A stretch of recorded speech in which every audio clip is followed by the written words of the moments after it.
tour last drawing was sick. Your last drawing was sick. Yeah, thank you. The train one or the one I posted in the stories. Because like I thought the train one was or the little train one was good. The underground one. But yeah, I've been drawing like more eldritch horror stuff lately. Story, yeah,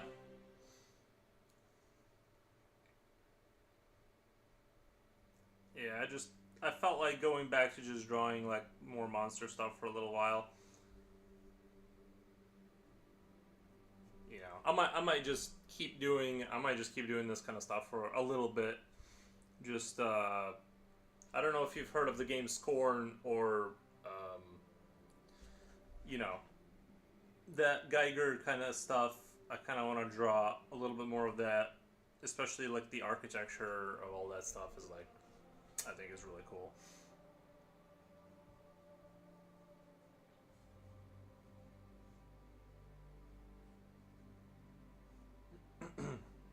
But yeah, everything's been good.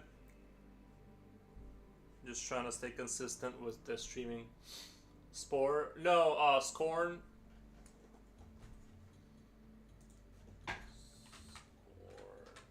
I think if you look that up, that's the game I'm talking about. I was like looking at it, and I kind of wanted to draw things like that. It's obviously like very, yeah, it's very alien esque. You know, it has the same kind of architecture. So I kind of wanted to dip into that for a little bit. I don't know how long I'm gonna be drawing stuff like this, but yeah, I just wanna,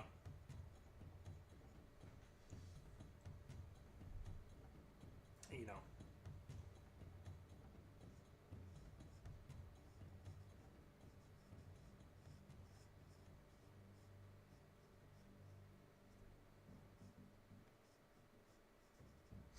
what's your next project in your modeling, or is it a secret? If it's not a secret,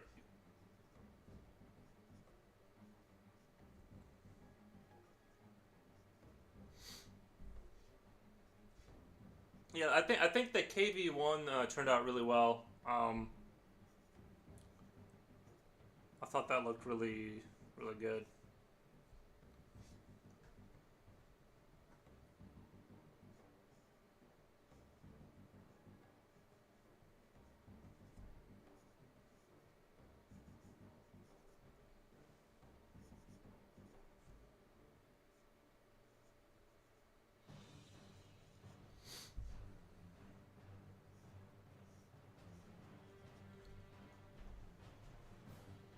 Oh, I don't know. I have a lot of different stuff on my shelf, but I don't see idea in my head. Oh, okay.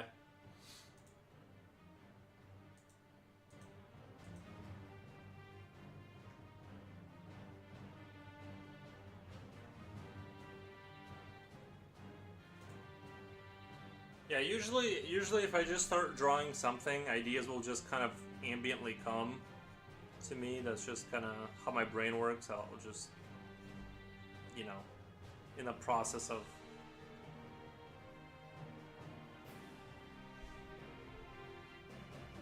I was thinking about doing my own because I started painting Warhammer stuff again.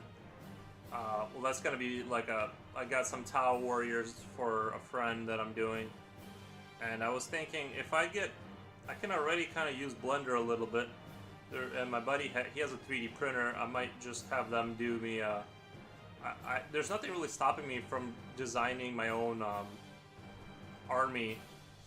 You know, doing my own kind of little miniatures. Uh, you know, like Warhammer units, but just of mine designed from Blender. I think that would be like the dopest thing I could do.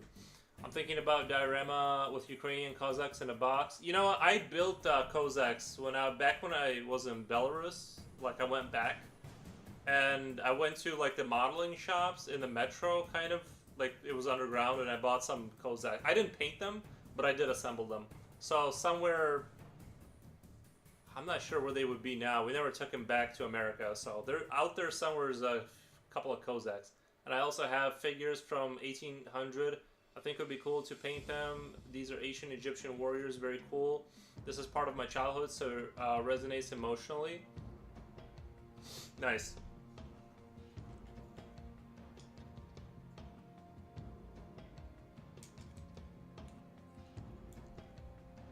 Why not? Your skill in Blender actually good for such small time. Yeah, no, that's what I'm thinking is like making my own troops for like my own like little creatures and painting them on stream. I think that would be very interesting to develop that. And it's Blender on the basic level is not super difficult to the hardest issue I had was like I was doubling vertices constantly.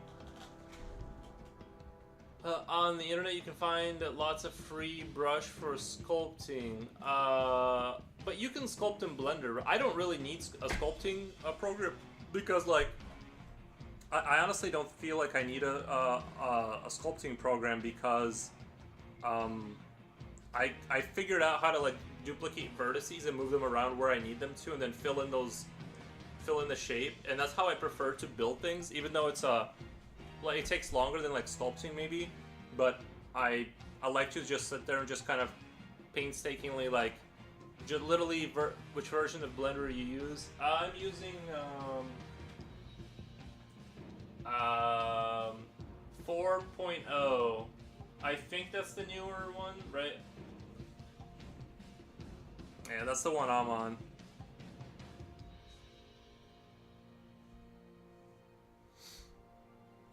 But yeah, I've been having a lot of fun with that. It's just I keep forgetting about it because it's like every time I think about doing that, it's like the end of the day. By the time I'm done with everything, it's like the end of the day. I'm kind of like tired, but yeah, eventually once I get my Tau Warriors painted up, not mine, for my friend, and it's a huge project because it's a whole box set. There's like 90 units. It's gonna take me forever to do that. I want to slowly move into the direction of just making my own units. And I just think that would be interesting, just to kind of like make my own armies.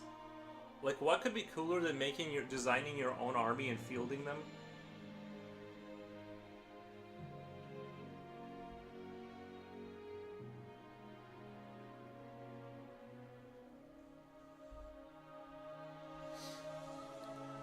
You are right. Yeah, I think that would be really cool. Because sometimes I look at other people's, I really like Trench Crusade and Warhammer. They all look very cool, but sometimes I'm like, man, I wish I could just like change it up a little bit, and make my own like ideas. Not that they're like super awesome, but I'm sure the first batch would be kind of lame, but it's still, I think I got enough ideas that I could like make like really awesome figures.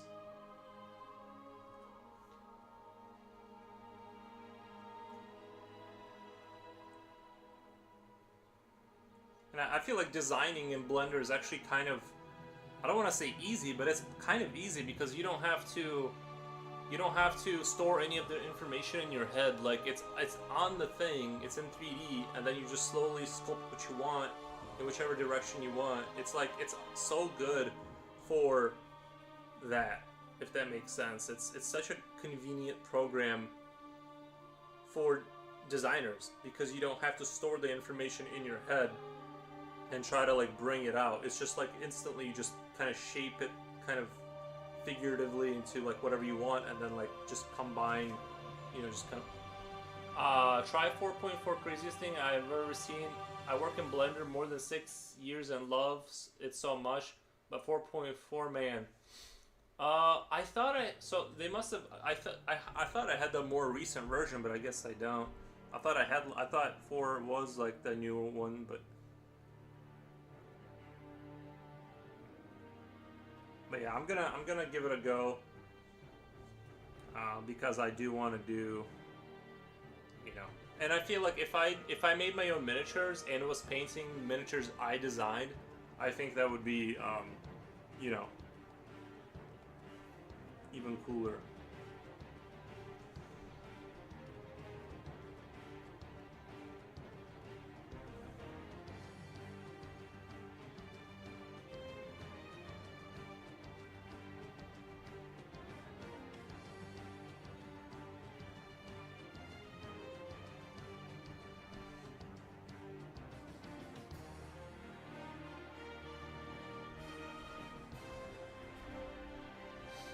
Maybe in the future we can try to do something together. For example, your chicken village, army of chickens, it is sick, right?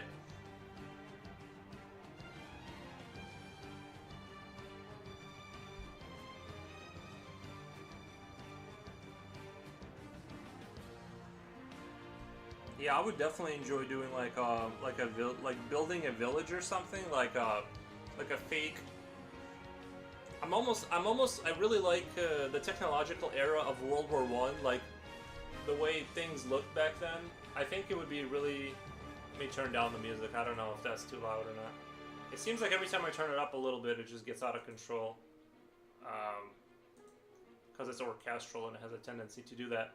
But yeah, I think like an alternate World War One kind of thing, kind of like Trench Crusade. But I don't know. I just really like the technological era of like World War Two and World War One. Looks really, you know, it has the mechanized stuff, but it's not so far in the future that everything is just like super crazy. So I'd be interested in that.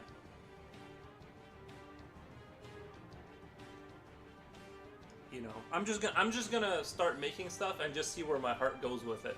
But yeah, we can probably work on you know what I mean, do a project together.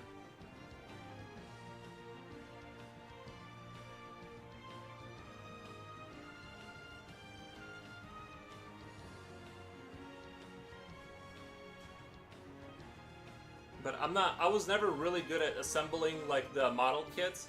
Like every time I would buy, and I did a few of them obviously in my time being alive, but like I didn't know you people were how to like. I would buy an airplane, right? Like I would go to Hobby Lobby with my parents. I would buy an airplane or a helicopter, and then I would use wood glue or something. Like I wouldn't have like the real glue, and I would use like regular glue, house glue, and so it'd be everywhere. Then the paint, I would just like paint it on with the paintbrush, so that looked awful. The entire model would just be awful, like the whole thing would look awful. And even if I tried a lot, I had a Blue Angels airplane. I had a helicopter, like the American Vietnam era helicopter, and yeah, they just weren't good, like because I didn't know I didn't know you could like make it good. But yeah, it's I don't know what it is about like modeling or like painting like little soldiers and stuff. It's like it's super satisfying.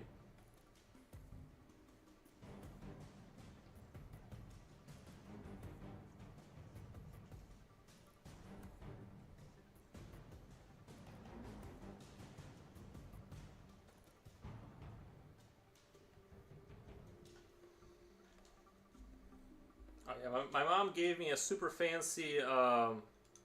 She gave me a super fancy pencil. This is from like, some super fancy French pencil.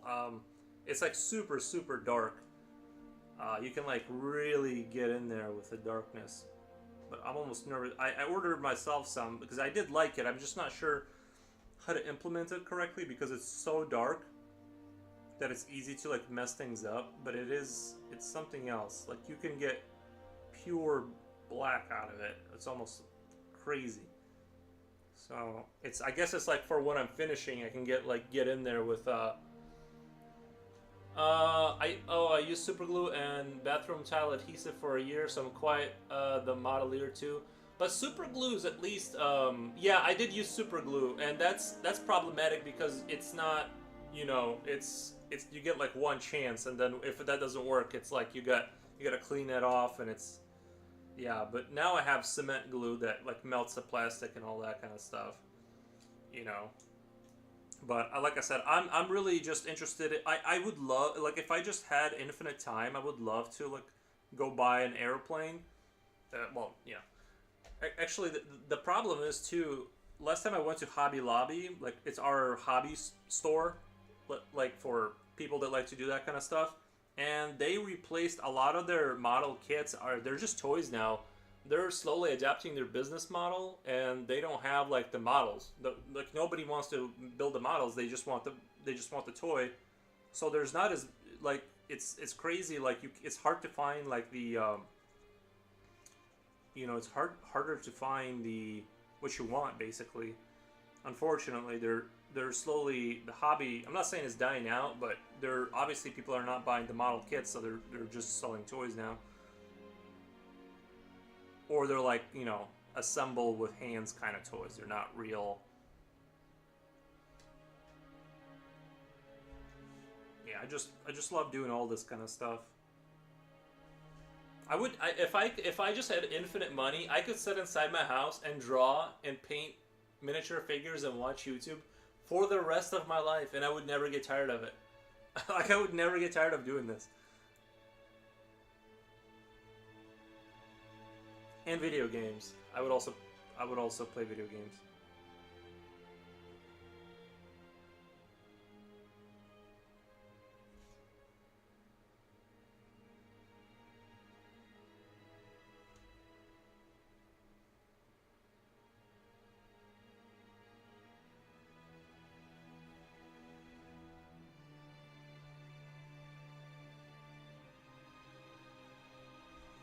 But I'll show you. You found yourself. Oh, I did. One second. I want to show you something.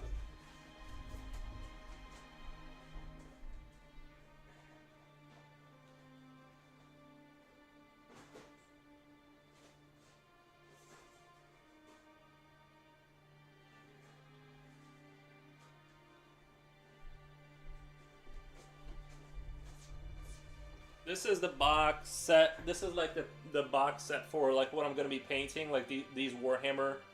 I guess I can show it here. This is like the box set for the Tau Warriors that I'm gonna be painting. So it's a huge set. It's a huge set. I don't know. It must have been a over $100. This is huge.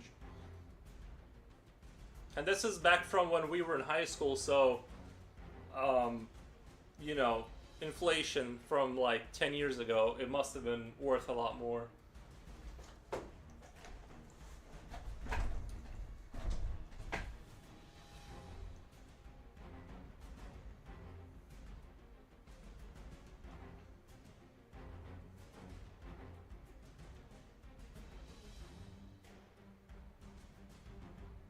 Yeah, I think the Tau have like a very cool design to them. I like them.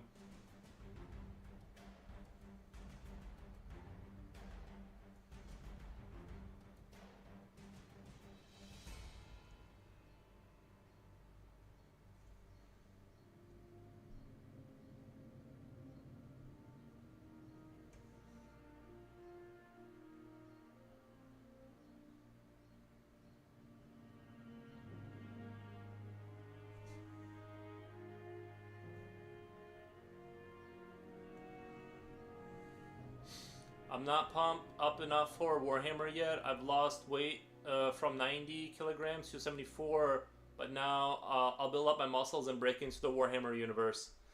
Um, I don't think you need. I don't think you need muscles. How much is 90 kilogram? How much? I need to look it up. I'm not. How much is? Oh, thank you. No, thank you for the subscription. 90 kilograms. Pound. Okay, so you weigh. Right now you weigh 8 pounds more than I do. Well, you used. So you're at 74. So 74. 100. That's a lot. You lost a lot of weight. Right now, I weigh 190, like exactly 190 lately, like 189, 190. Um, and I've been working, I've been eating a lot of food just to get to 190, and I think I still look relatively skinny. So it's, I'd have to start like actually like lifting weights to look bigger. Like it doesn't like just gaining weight doesn't like it doesn't go. It just like the scale shows it, but it doesn't show up on me kind of thing. I just still kind of look skinny.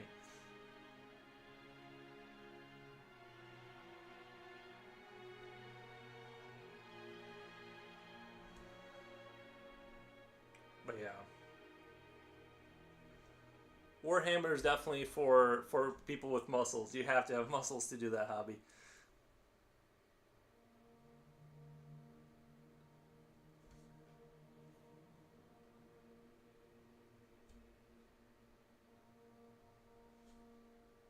I wanted to do like this guy is like sitting there and he has like a tribe of these like little people around him and he's eating them and they're like being birthed out of like these organic trees and he like eats them kind of thing. That's kind of like the theme I'm going with is like having this like twisted world of you know, eldritch gods and sacrifice and all this kind of stuff.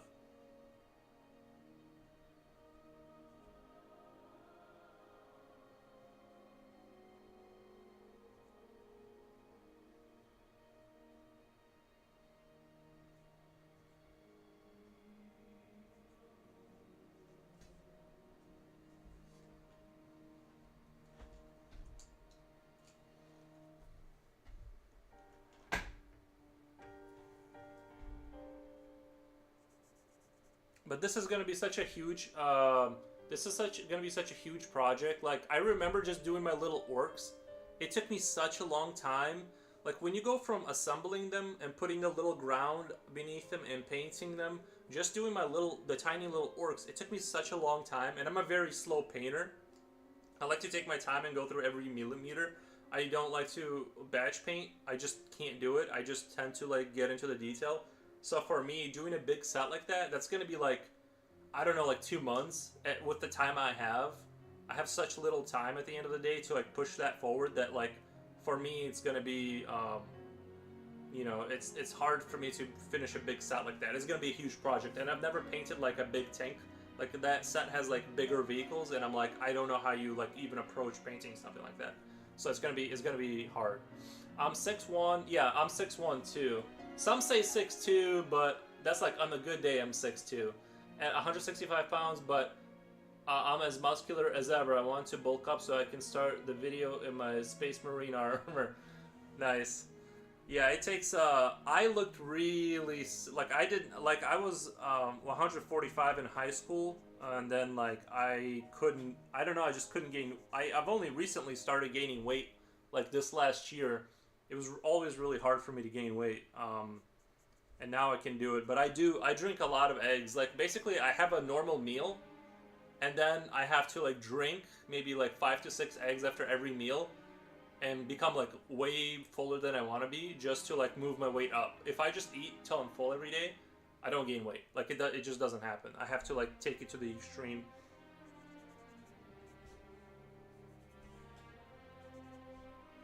And I've been using the kettlebell every day a little bit, like kind of having a little bit of a routine every morning with a kettlebell and just doing like simple exercises to kind of like to make sure that I'm using my body a little bit. I've been doing a lot of like body stuff because like well, you've probably seen on my stories like I've been my driveway. I've had to like do a lot of work there and my around my house, and so I've been doing like every morning. Like I go out there and I just kind of like clean stuff up and move rocks and stuff. And but it's been very slow, and you know I'm trying to like go outside and do stuff basically is what I'm trying to do. And I find that like if you go outside and start cleaning stuff outside, it's like you find things to do that like endless amounts of things. You can kind of like become that guy that just does yard stuff all day. Even though my yard is like very bare, there's nothing to really do except I find things to do.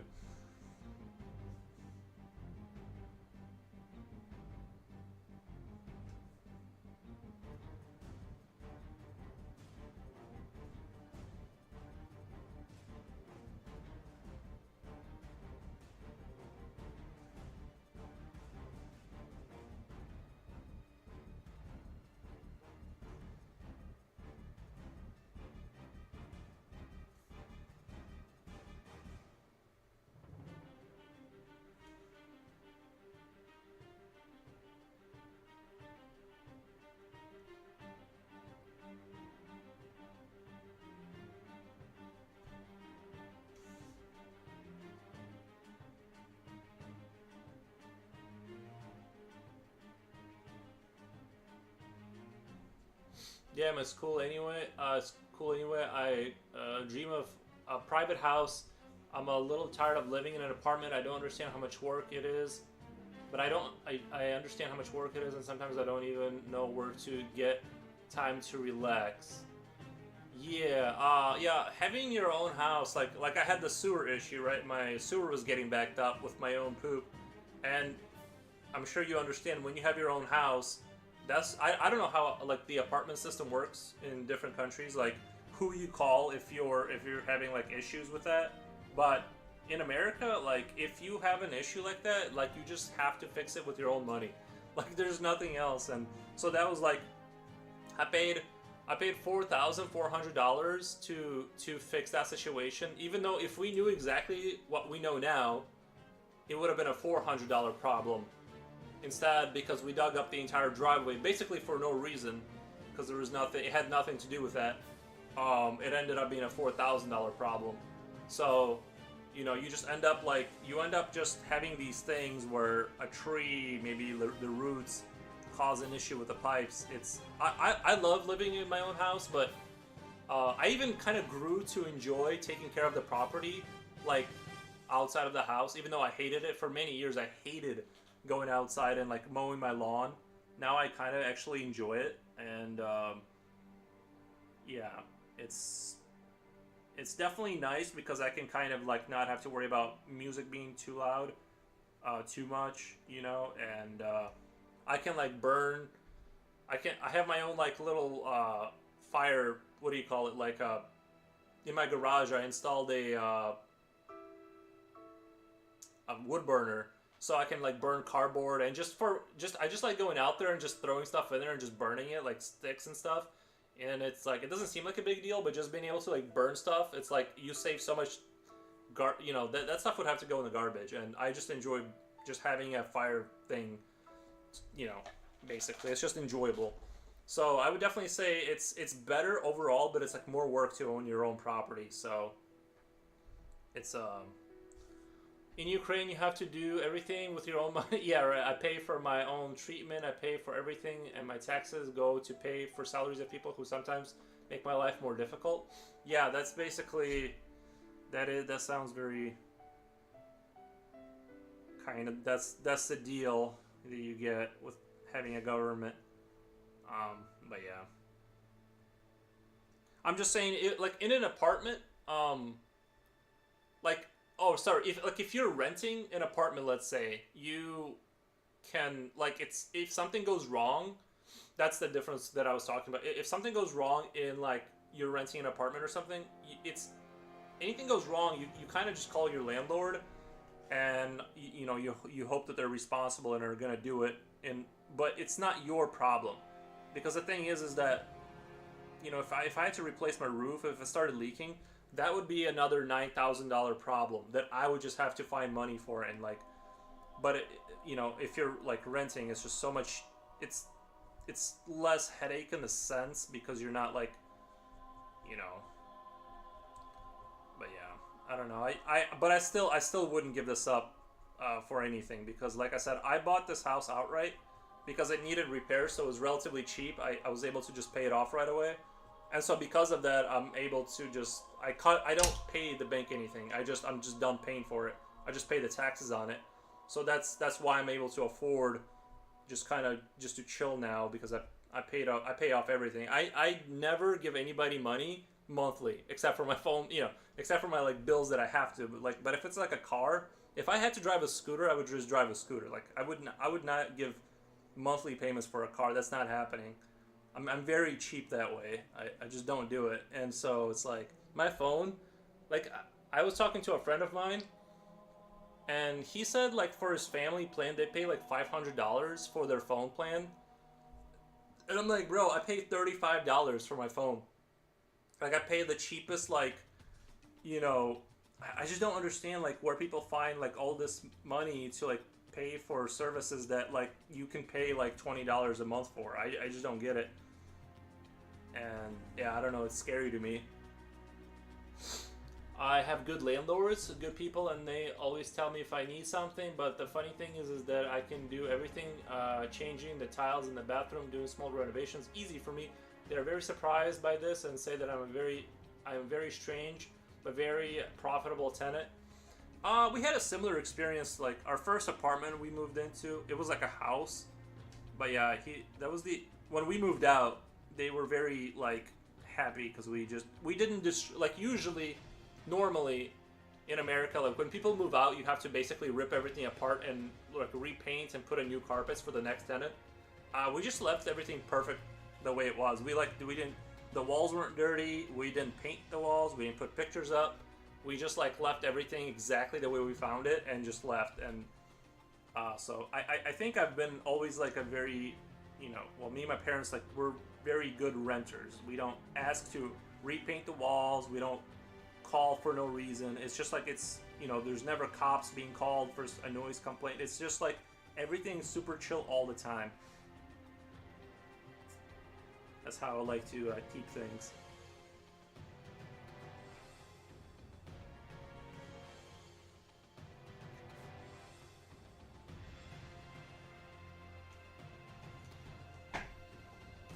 If there were more people like this, we would never see bad houses for rent, right? Yeah, sometimes you get bad tenants, but you do get some pretty crappy landlords too. It's kind of a double-edged sword. Let me find Serious Sam. I did not realize that Serious Sam 4 had like one of the best soundtracks ever. I couldn't believe how much this slapped when I was streaming the other day.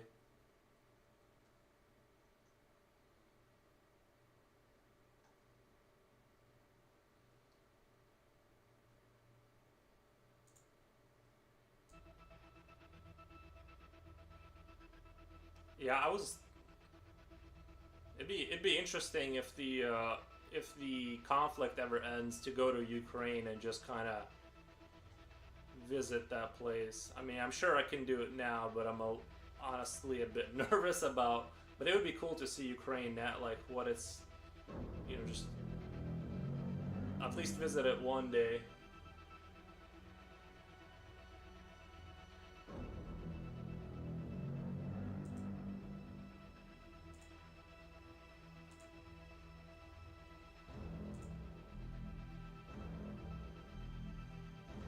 I'm just not a very adventurous person. It's like once I'm comfortable and I'm like sitting, like I just don't want to like.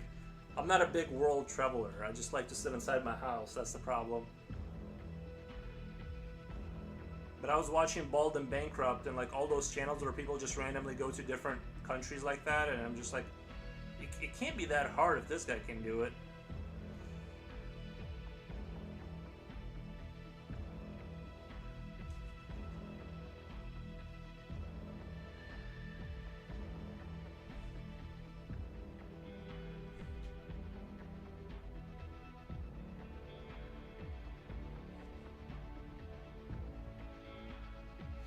Oh, my friend, I would have met you with all the honors, but I do not recommend doing this now.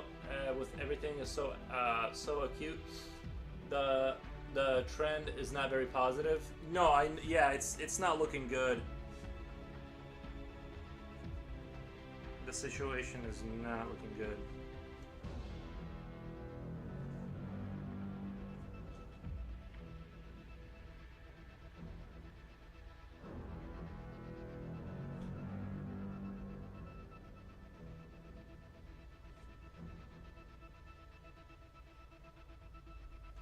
My parents were talking about going back to Belarus for something. There's a reason they gotta go back there for a thing they gotta do, and I was trying to talk them out of it. I'm like, are you sure? Like, I would honestly like, I wouldn't go. Like, I just wouldn't go right now. Even to like a country that's technically not participating, just because like anything can happen. The borders can close and or something crazy can happen. Not even like a rocket or whatever, a random rocket hitting a random house. I'm just saying like legally, they could.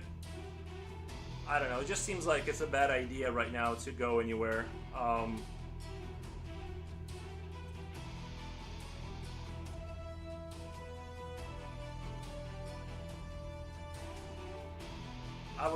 I'm still. I told him, I'm like, I wouldn't go. Like, even if there's a lot of money that you gotta go, like, let's say like an inheritance or something, you gotta go get.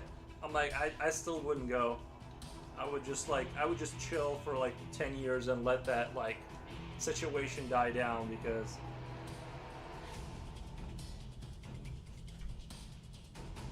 there's just too much going on in the world right now.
If you come to Ukraine one day and live to see that moment, I'll be very happy to show you my country. Yeah, like I said, well, like once things calm down, and I hope I hope things settle down, you know.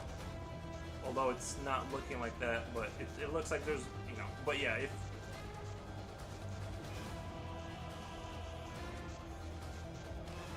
assuming things get better, I'll definitely go to Ukraine one day.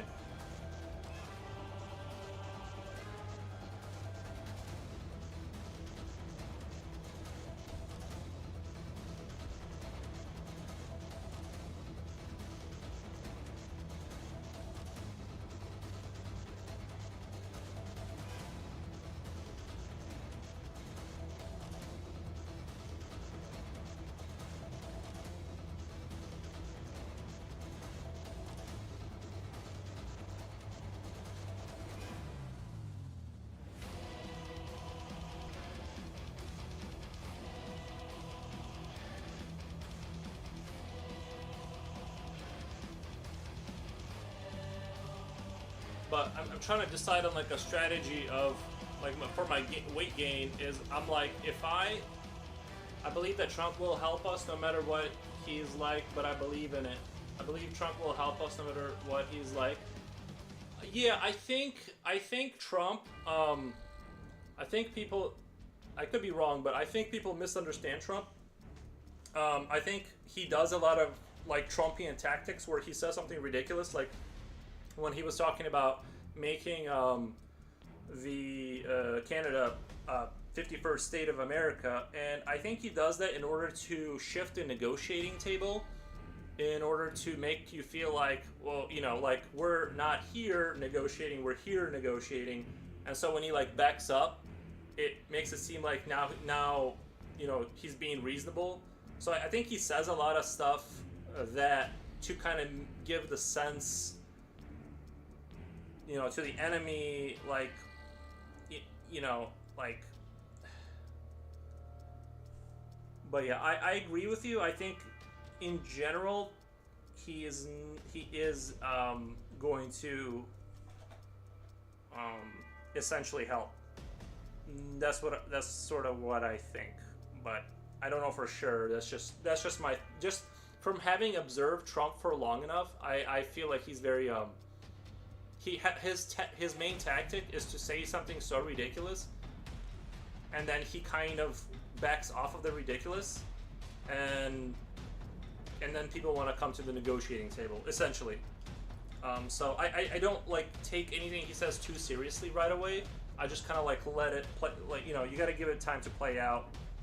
It's part of his like overall strategy, I think, is to say we're gonna move, you know, we're gonna move out of this situation or whatever, or you know, or do this or that. But then things are more or less stable. It's just, I think that's just more of his like Trumpian style tactics for negotiation. That's just my opinion though.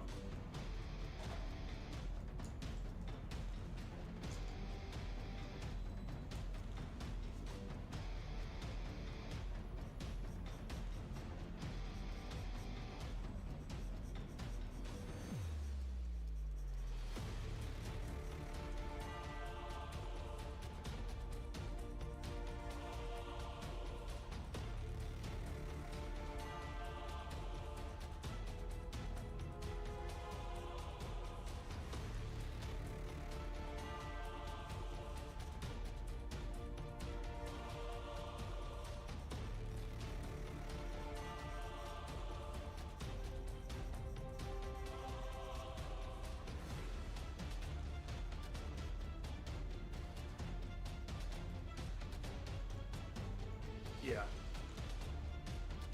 Because something to learn about him, you know, because he's been around now, because we went through his first term, and now, you know, we're in the second Trump term. I just learned that, you know, him saying stuff, it doesn't directly mean that that's what he means. He just says ridiculous stuff to kind of create chaos, and then like a fish, he maneuvers within the chaos a little bit more efficiently. So I think that's sort of why, and you know, it's part of his personality. Um,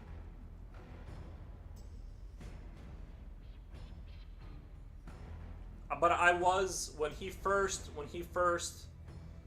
got into office, I was really hopeful that the conflict would end sooner.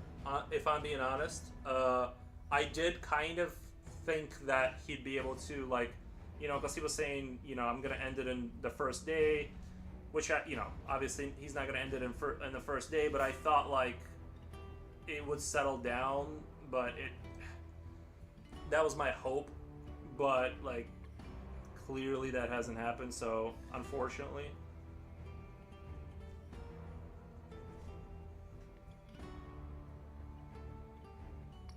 I don't know how I thought he was gonna do it. I just had this belief that like maybe he does know something or has something on somebody that he can, like, some card he can pull out and just kind of at least not end the conflict officially, but do a thing where they say, "Oh, let's have a 30-day ceasefire," and then the ceasefire gets extended, so the conflict maybe never officially ends, but at least people aren't dying as actively. So that would be sort of like what I thought was going to happen. And then, you know, a year goes by, you know, they sign some contracts, some, you know, some neutrality, whatever, and then it just kind of dies down. That's sort of what I thought was going to happen, but it looks like it's not happening.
thing is, he doesn't want to spend all his energy on this. He made it clear that the United States comes first, and he wants to make U.S. stronger. Yeah, no, you're right. Yeah,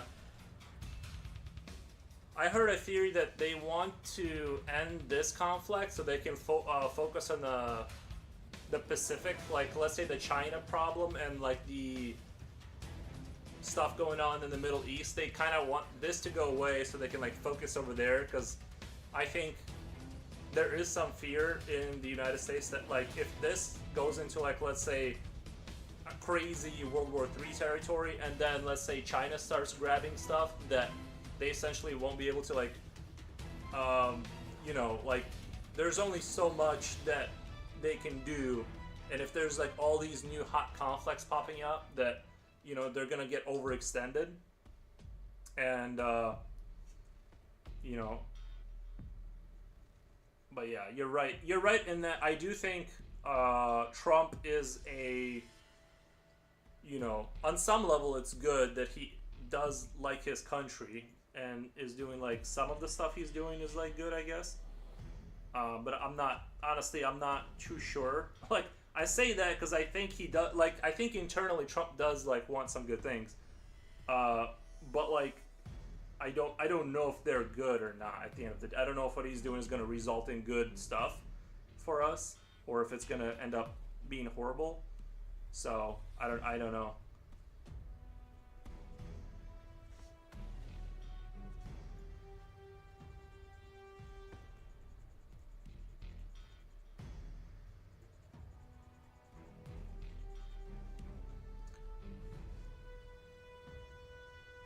I know I probably shouldn't be talking about politics on stream like at all, or like saying anything sort of even a little bit positive towards Trump, but on any kind of stream.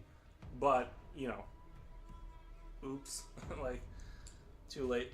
But this is of course my understanding of his words. Unfortunately, I know little about this, and especially as a person living in Ukraine, I was interested in specific issue of resolving a conflict. Right.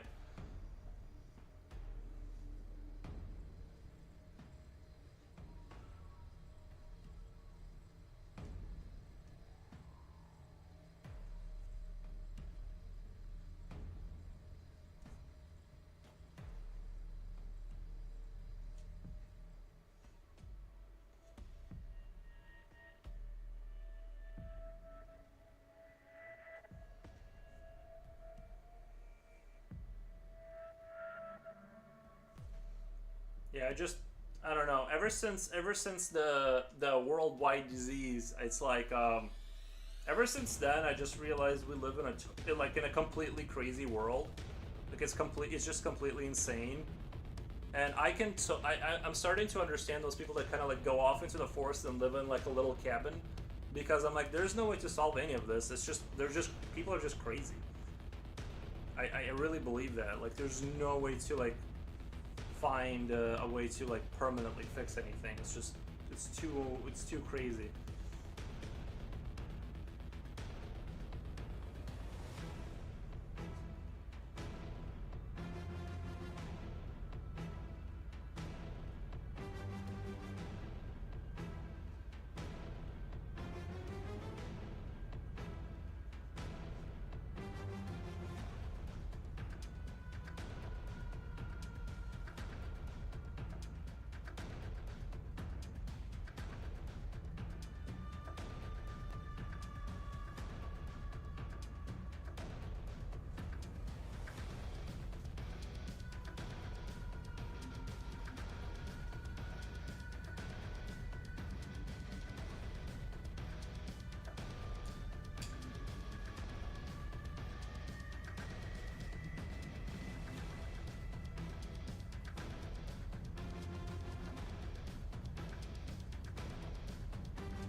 I did start taking some iron supplements to see how I feel.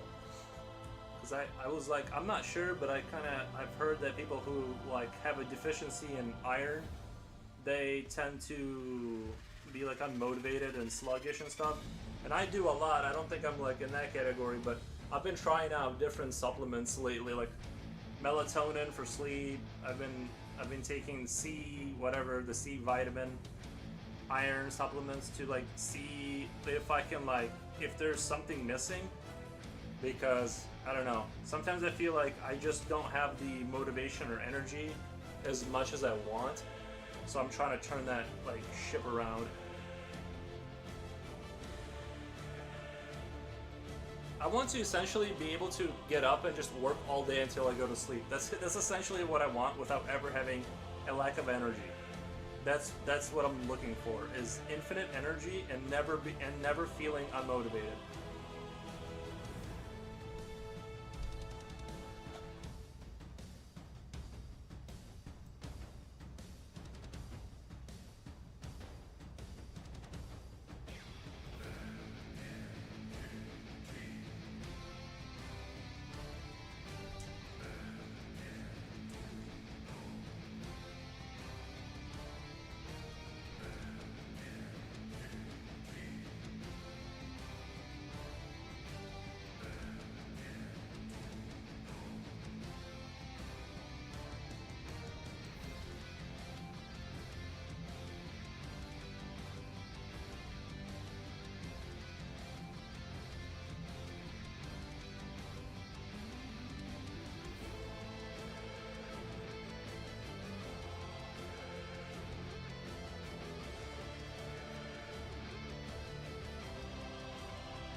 I recently had to go get a new phone too because the charger of my old phone kind of was dying and I couldn't charge it reliably. So I'm gonna keep my old phone as with like the one with all the information on it, and I'm going to use my new phone with like I'm not gonna install anything on it, and I'm just gonna use Google Maps and the phone function, and that'll be the one I use to like leave the house with. That way I can like have like a level of security, if that makes sense. That's like my new phone strategy. The old one stays inside the house with all the information on it, and the new one will be completely empty. And I'm gonna use it as just I literally had to get a new phone because my the charger just would not be reliable anymore.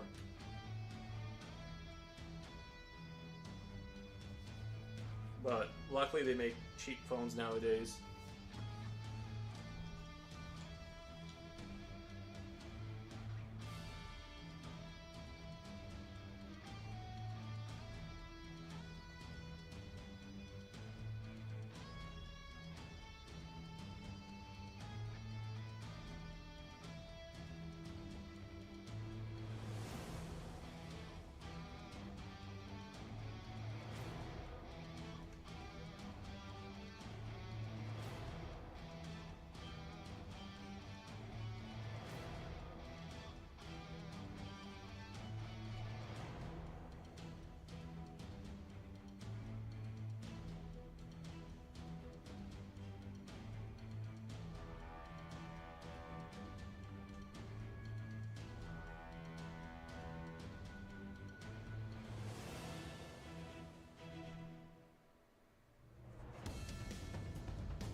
Future Oil Painter, yo, Forrest, how's it going in the hood today? It's going very well in the hood. Sounds like dental floss. Sounds like dental floss. What do you mean? I don't get it. Saw a bird fight 1 versus 3. The owl won. Oh, 1 owl versus 3. It was in my backyard. Yeah, owls will don't mess people up. Well, not people, but yeah, they'll there's something else. They definitely have an aura about them. Owls have like this threatening kind of aura.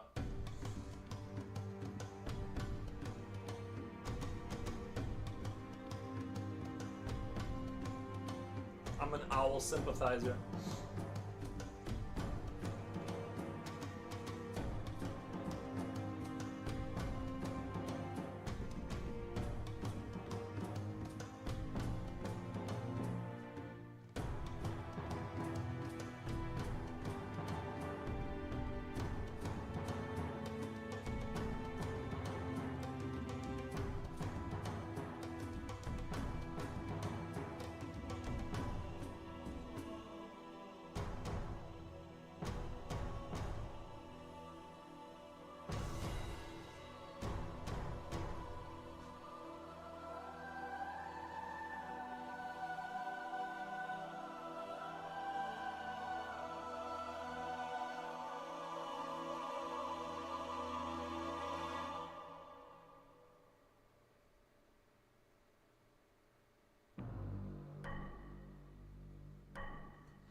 Yeah, I took his picture, and the owl didn't fly away. He actually looked back, right back at me. He was probably seeing if you wanted some too. I mean, the name Foros kind of makes me think of dental floss. Foros, dental floss, like because it has floss in there. I think that's what you mean. Yeah, kind of. But it's I just basically took my last name and made it shorter. When I had Nicephoros, which is like the Greek version of my last name, right? Because it was Nikiforov. So I did the Greek version because it would sound cooler, but everyone just kept saying Nicephoros, which is fine. It just isn't what I was going for. So I just changed it to Foros. It's simpler. It's it's just better marketing. It's pronounceable. People get it. So that's kind of my thought process behind that. I wanted to link my last name to the name. And a lot of Greek stuff does sound pretty neat.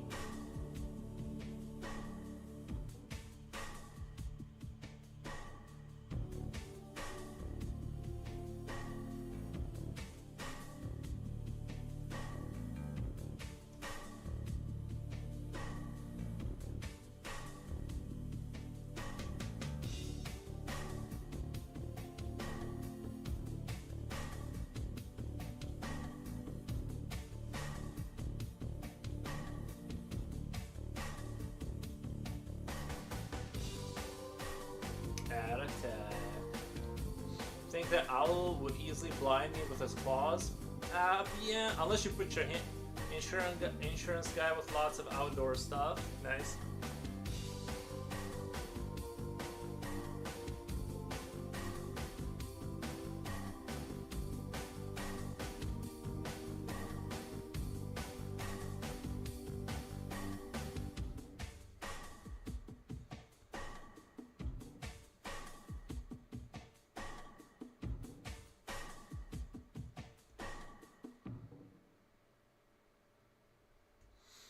Join the army, Dairy Queen. I noticed the army wants people, bro. It's crazy.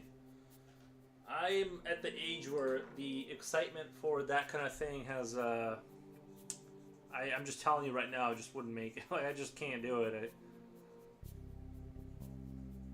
I think the sleep deprivation and all that kind of stuff, it's just not for me. At 35 years old, I just can't do it.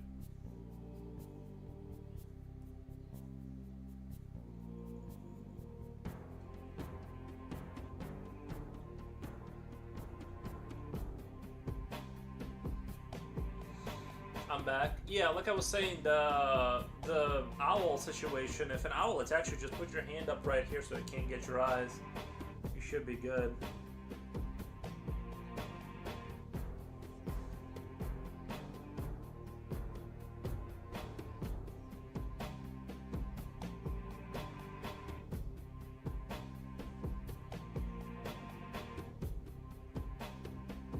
I wouldn't want to fight an owl, but I feel like I could take an owl for sure. Especially if I had a tennis racket, zero chance I'm getting killed by an owl. When I was in boot camp, the oldest guy was 36. I'm 35, dude. 36 is scary. Like I have the quarter of the energy I did 2 years ago. Like once you hit 30, like once you're past 32, you start dying actively.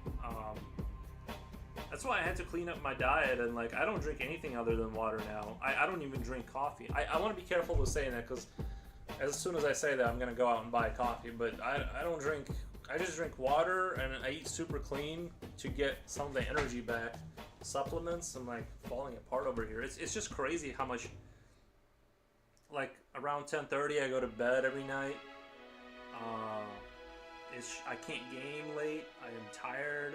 It's like, well, to be fair, I do work a lot, so it's not like I'm not using my energy, but I cannot imagine going through boot camp and all that shenanigans at 36. Because at 36, your life perspective, it's not like you're not impressionable like when you were 18 and you're like, yes sir, all that stuff when you're just like into the military thing and you're because like you just have a different perspective and you don't want to be yelled at necessarily by a 26-year-old, and that may not have been, you might have built by the time you're 36, you might have already built a business and sold it. You might own a house, you know what I mean? Like the guy who's yelling at you might have drinking problems, so it's kind of like, it's so, I just couldn't imagine.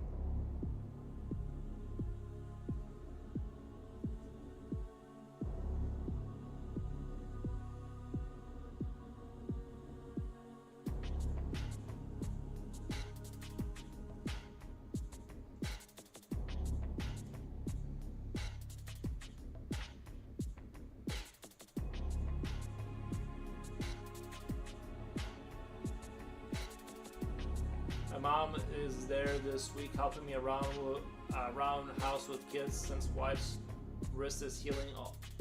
Anyway, she stops me from overeating and snacking all the time. Well, I'm telling you, try just I eat just eggs and red meat. That's my diet, period. I just eat ground beef, steaks, and eggs. And eggs is just more for weight gain, because it's hard to eat enough red meat to sustain, like, to stay at 190. But I'm telling you, like, red meat will, if you need to lose weight, zero carbs is the way to go.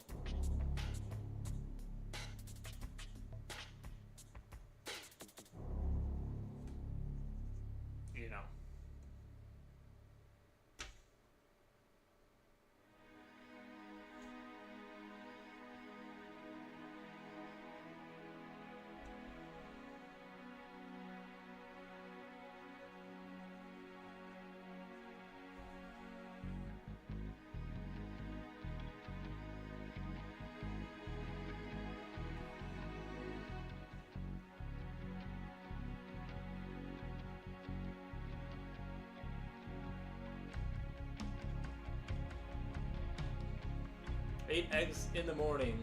Yeah, eggs, like I'm telling you, eggs, when they ran studies, like, when they give kids, like, 2 eggs every single day, they have one standard deviation higher IQ than kids who don't eat, like,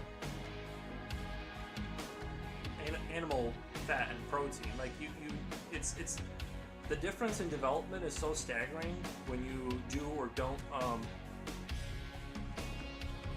consume the right. I'm convinced that the reason I'm like as stupid as I am is because I wasn't breastfed, and it's like your most, the years when you're like developing the most.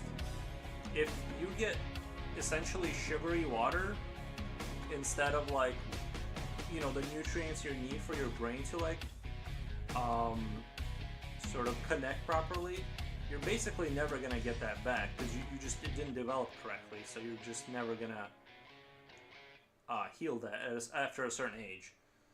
So yeah, definitely, you know, red meat, high fat eggs, especially if you want your kids to be tall. Because when you look at like European bones, they date them. Part of how they know how to date them is that Europeans before they went to agriculture, which were much bigger and taller, the brain was 11% bigger than it is now. Because they didn't consume vegetables, or if they, you know, they ate berries here and there, but it wasn't like a staple, you know, consistent part of the diet. So, yeah.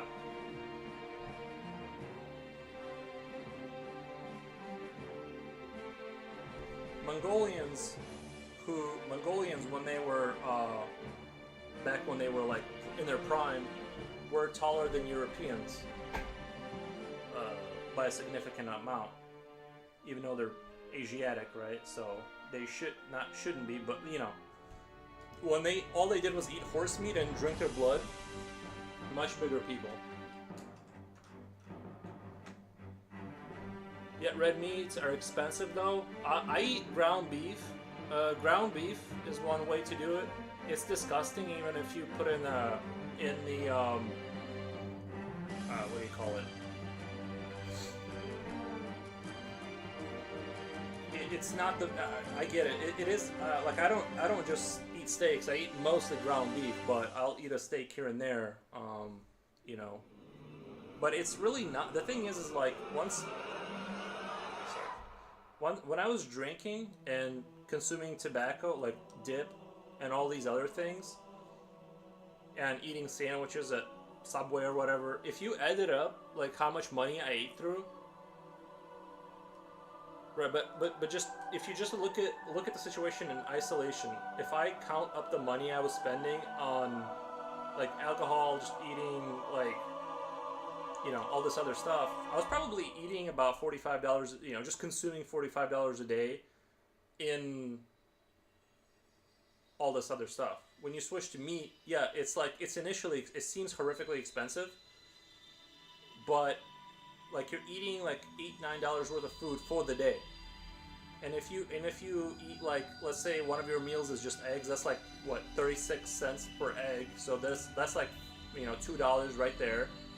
And then you eat some ground beef, which is like realistically you're gonna eat like $4. So you're probably at like $7 per day per person, which, you know, versus 45 of the standard American diet. When you're like going out, getting a coffee and all this other stuff, you're burning through a lot of money. And it's like, it's not more expensive to eat meat if that's all you do. If you're just, you know, now if you're trying to put on weight like me, you only eating meat, then yeah, it does get kind of expensive because you do have to eat quite a bit without carbs to put on weight.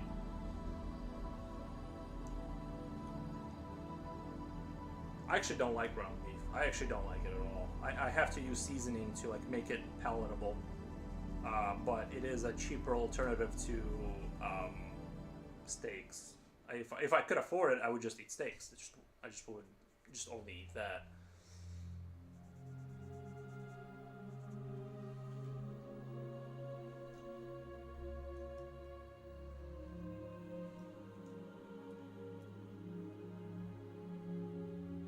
But I'm telling you, when I quit coffee, my brain works so much better after like a few weeks.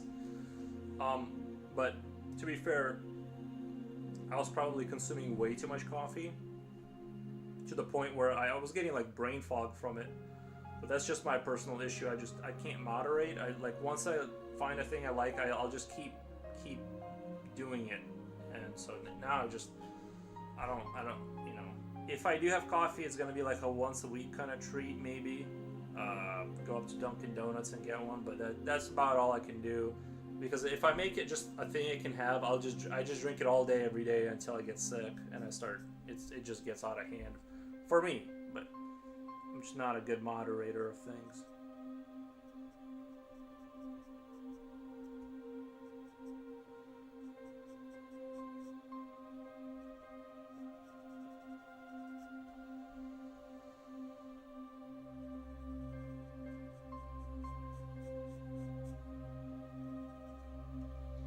I drink 1 or 2 cups of coffee Monday through Friday, not on the weekend. How do you not get headaches though?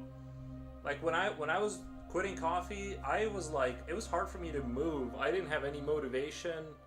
I was just like sitting there like in despair. It's not like it wasn't just a headache. I was unmotivated to do stuff until I took a caffeine pill and I'm like, oh, I just needed caffeine. So I learned that like for me, I don't know. There's something in that coffee, man. It's not. I don't know.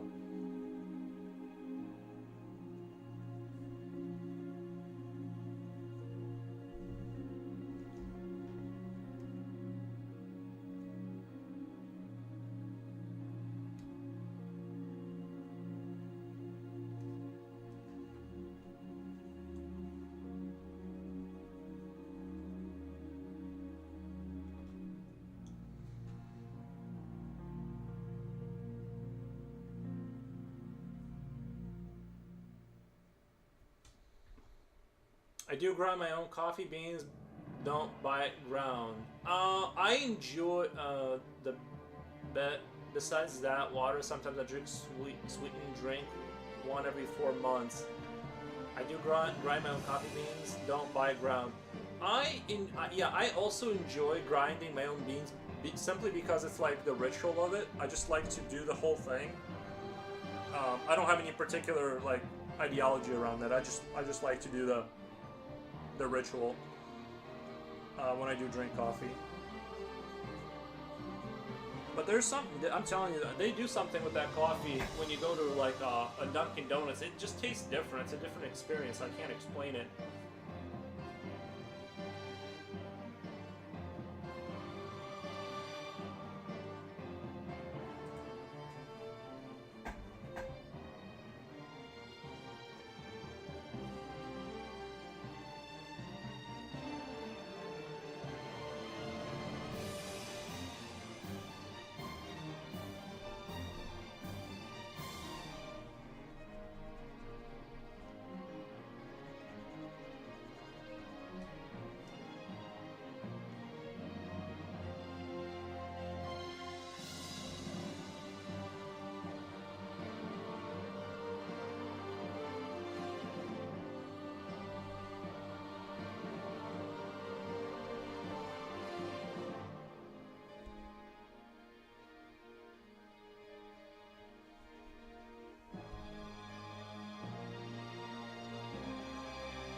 I have been like lifting weights too, by the way. I have a kettlebell now. Well, I've had a kettlebell, I wasn't using it, but now I do a little bit of kettlebell stuff every morning.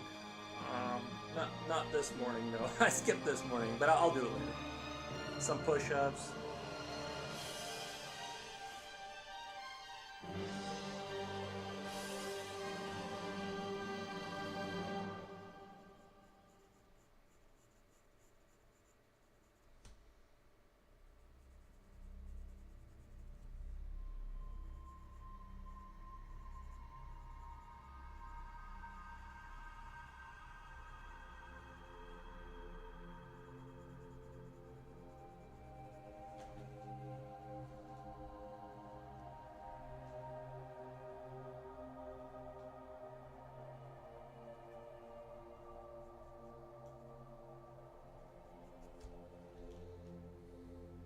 Heretical Rheumatum 2, best viewers and Stream Boo. I'll keep that in mind.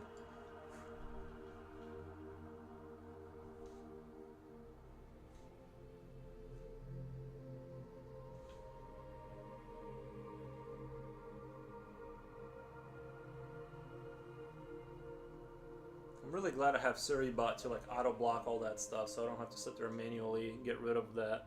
I'm gonna start going to the YMCA in the mornings. I went on the bicycle and also did the swimming pool. Why don't you just buy a kettlebell? Just do a little kettlebell every day. I have a 35 pounder, which to be honest is a little too heavy for most of the exercises. Like it's manageable, but I could probably just be having a 25-pound one and it would be like perfect for where I am right now.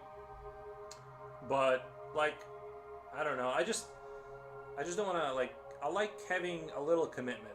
And if you decide not to work out, you just put that thing in the corner and it doesn't take up the whole house. You don't have a monthly bill to go pay. It just seems like the kettlebell is the perfect and ultimate solution to mankind's problems in terms of working out.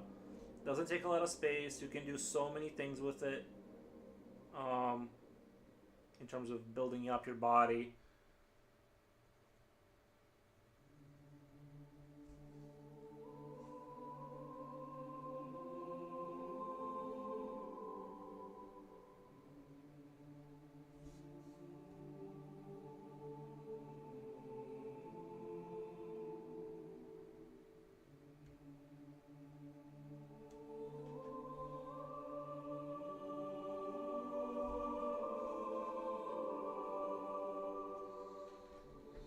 Ad Attack chocolate, which I'm allergic to. Subaru cars insurance. Wait, you're allergic? I didn't know you were allergic. I thought you ate chocolate.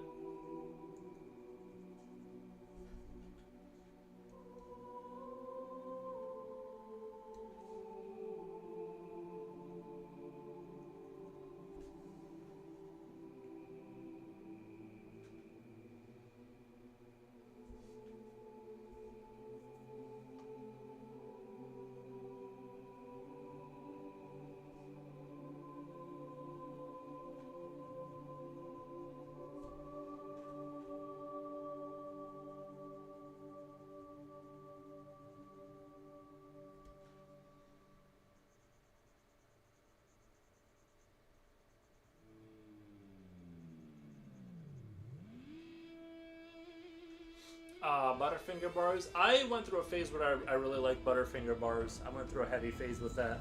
I used to, when I was a kid, I hated, like, some candy bars. They were, like, too over strong, and I didn't like how hard they were. But then I went through a phase where I really liked them, and now I'm kind of indifferent. I don't really care.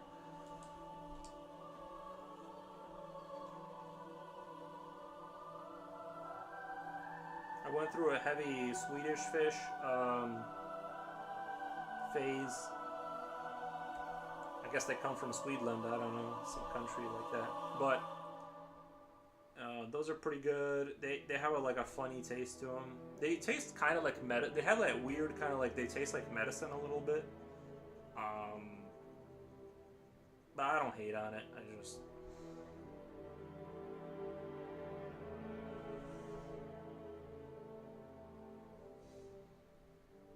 I'm debating on whether I should do more of these like stripes here, like, make them more defined and like.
I love Swedish fish, but I had my fill once in a while. I guess. Yeah, I'm like I think hitting them heavy once in a while can be good, and I can't have them because like if I had like a little bit, I would just be like it'd be over. I wouldn't be able to sustain my meat only diet. Like I can not have it if I just don't have any sugar, but if I had a little bit and some tea next to me, it'd be over.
I got this old ex-college colleague from a job I had. I got this old ex-colleague job I had 15 years ago. He texts me a lot. Anyway, he is the guy working on an AI.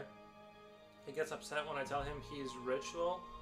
He gets upset and his job is to basically play with computers.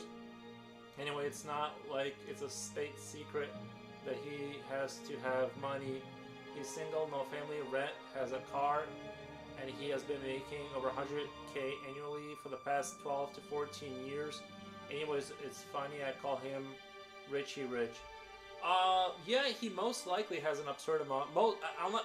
The thing is that like, yeah, if you're a single male, bro, making 100K, you have to have a serious like addiction or drug problem to essentially not become a millionaire. If you're just even a conservatively investing, you don't have to be a super genius or anything. Like, you just have to be not a complete idiot. Like, most likely he has everything paid off. You know, it's just that's just what it is. It's, but yeah, so it's I just most likely he could walk away from working and just never have to work again in his life. That's just the reality of it. There's a lot of like single guys that are kind of in that position. I'm not, unfortunately. I still gotta like kind of keep it together a little bit and like do work here and there to like keep the dream alive. But I'm not, you know, it's not. Man, why is this muscle here? This muscle here, I just don't like the form of it. I don't know why it kind of. This is perfect right here. The way it's very dynamic, and this one is very flat. I gotta change that up. Yeah, some people, like, if you get into technology and you end up just not having kids or a wife and you're just like by yourself. I mean, even me, like a factory worker, like, you know, in manufacturing, like working 60 hours a week, you wonder when people complain about money. I'm like, what are you like doing with it? Not you. I'm not saying people with like kids and family and a mortgage, but like people my age that just they're always down to their like last $20, and I'm just like, I don't understand why you don't have at least 20 grand just laying around, because it's like, what are you doing? I just don't understand what you're spending money on. I guess I just sit inside my house for fun, so I just don't, you know, I buy a video game here and there. So to me, it's just bewildering that, like, how can you work 60 hours a week and just not have, like, there's nothing to do with the money. There's nothing, I guess, like, the people just trade in their vehicles and buy the most expensive phone, and, like, they just find ways to get rid of money. Anyway, it's funny, I call him, the only thing for him, he wants to find a wife, hope he finds one that won't suck his money dry. It's a possibility for sure. That happens a lot. You know.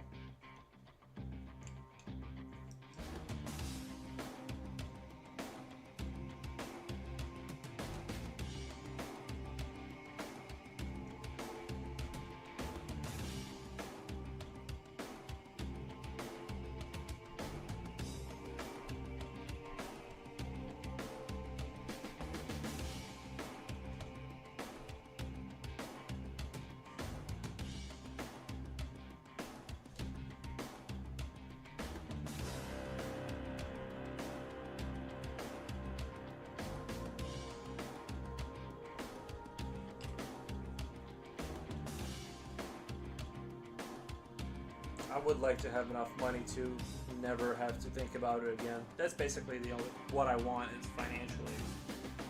Have enough of it that I never have to think about it. And keep living the lifestyle I'm living now. You know, have a car, kind of like be able to call friends, you know, internet, water, that kind of stuff. But I'm totally satisfied materially. I don't want anything else. I've had motorcycles. I've, you know, done and tasted things. I'm good. I'm exactly where I want to be. I just need to figure out a way to sustain it forever, essentially.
Oh my god.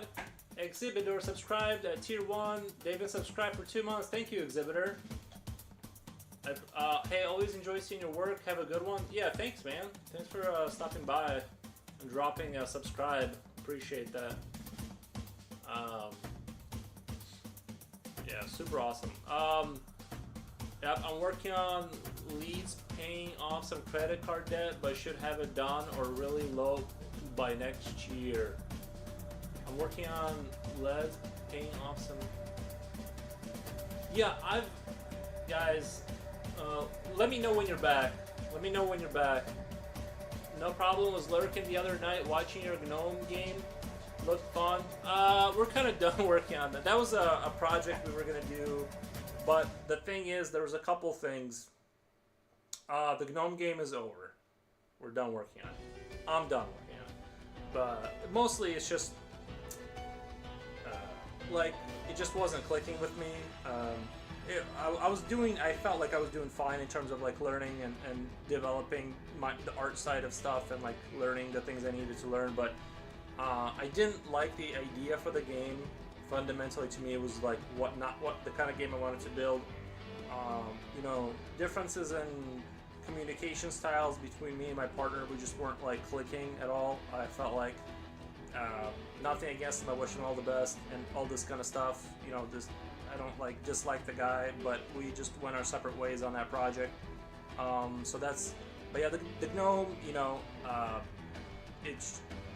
and the final straw was like when my channel was actively just dying in front of me, like it was just nobody would watch anything, even though I thought the stuff I was doing was like not horrifically boring.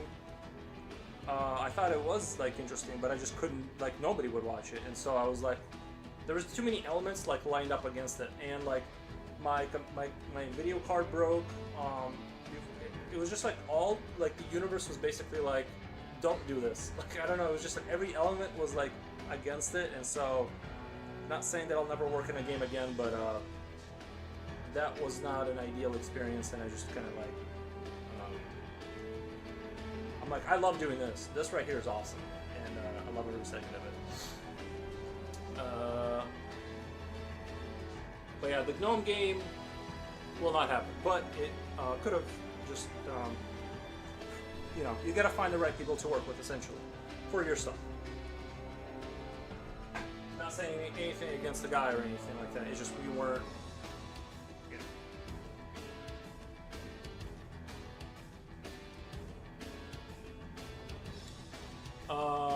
gonna make a phone call, be right back. Alright, man.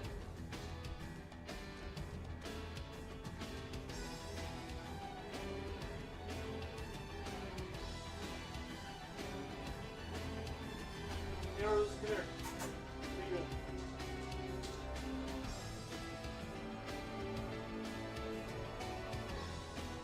Heroes, come here, baby. Let's show the dog. Oh, there he is. Yeah, he's a big guy. There's a big guy. Oh my goodness. Alright, that's it.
back. Oh, my family's calling. Oh.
Uh, I see. Well, I think the work you publish is truly sick and beautiful. Glad to have discovered it. Thank you. Have a good weekend, Lurk. Thank you, man. Appreciate that.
good. Love the piece. Thank you, man.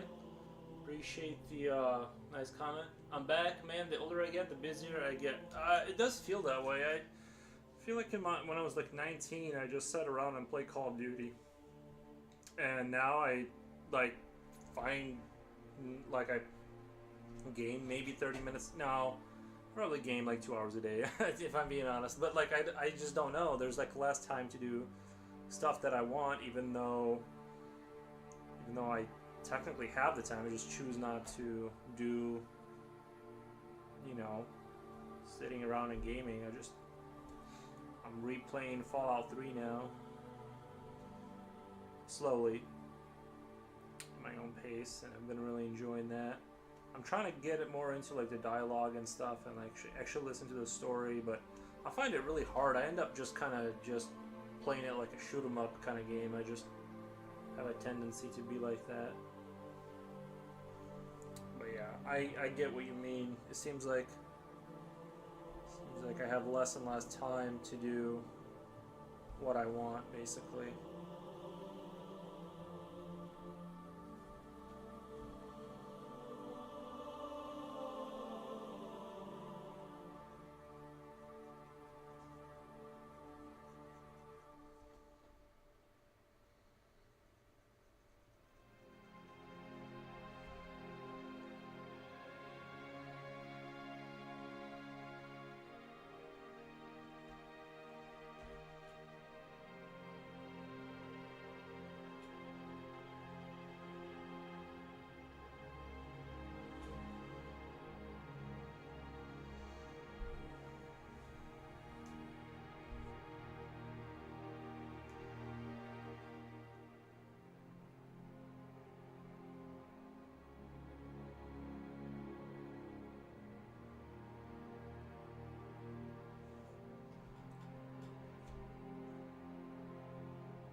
So you went with a blue. Yeah, I wanted a blue tint. I don't know why, but I'm trying out just adding a color to a picture and just seeing where that takes me. That's the basic goal, is to just kind of see that. That's the basic idea. Is I don't I It's like on the last picture, I went with a yellow. Like the wall was painted yellow a long time ago, but you can only see it when the sunlight hits it. And I thought it added a lot of dramatic like nuance to it, and I like how it kind of your brain kind of fills in like there is color in the universe. It's just you only see that part of it, and you know that's kind of what I'm going for, is just to kind of like just add a tint of something and then just see what are the vibes that it gives you, and just play around with it like that. Just make it a one color picture essentially every single time. Is it the best idea? I don't know. That's just what I'm going with.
far as paying my bills, I just hope that the economy doesn't crash. Knock on wood. As far as paying bills, I just hope the economy doesn't crash. I mean, it's hard to say, right?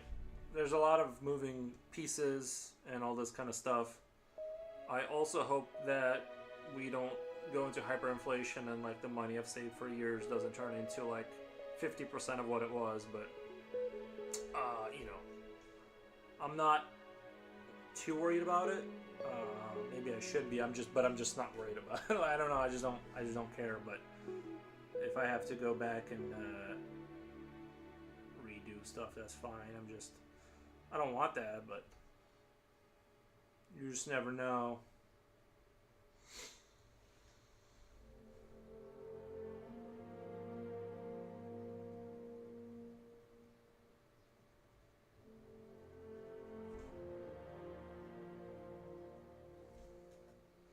But good news is technology is advanced enough to where it's very unlikely that you'll starve to death. I mean, cheap calories are going to be delivered to, you know, this government will avoid and do whatever it takes to not have a revolution. So you're not gonna. I don't think anyone's gonna like straight up starve to death. I don't think anything like that is gonna happen. But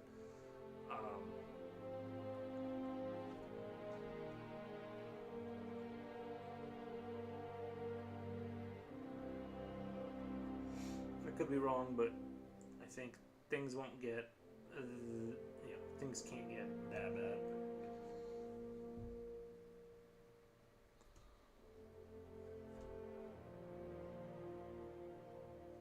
Luckily, I do have solar panels and stuff, so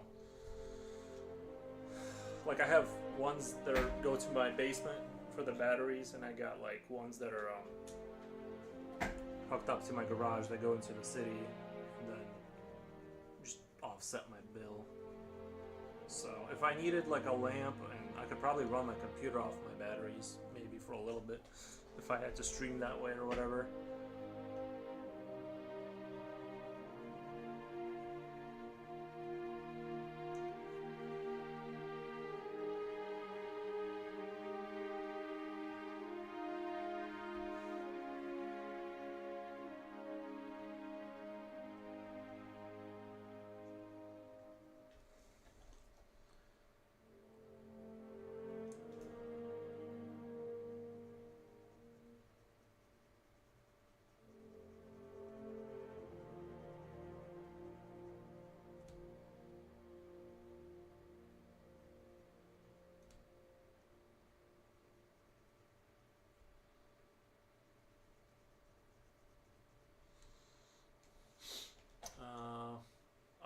Okay, so if zombies attack, we're to Nikki's house.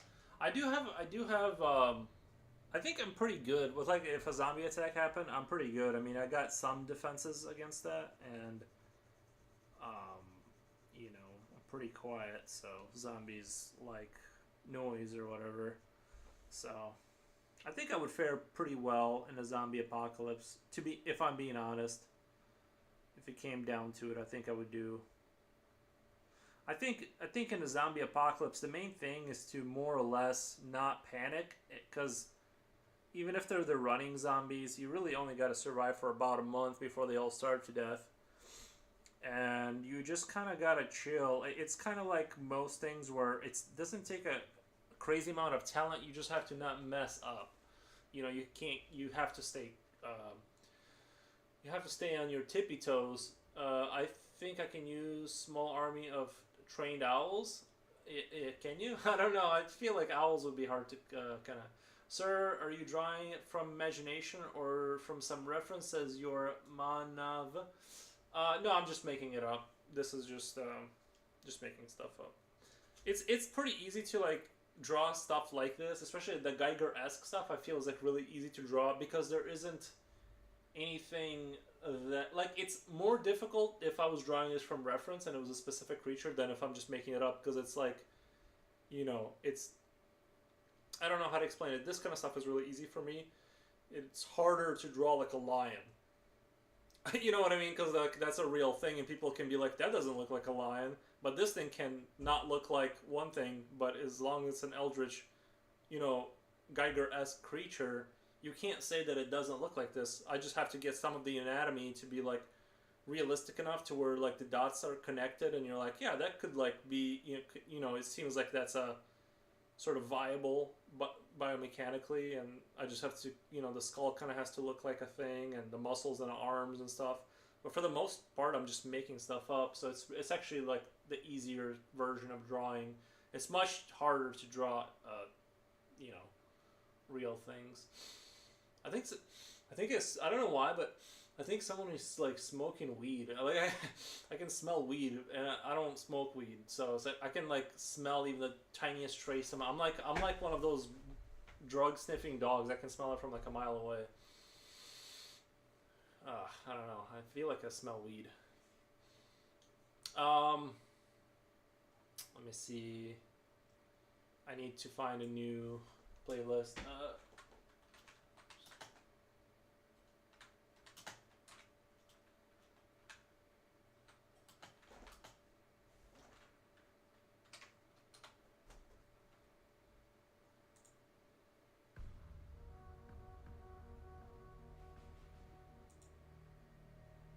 I'll try doing some Gears of War 2 music. We'll see how it flies with the vibes.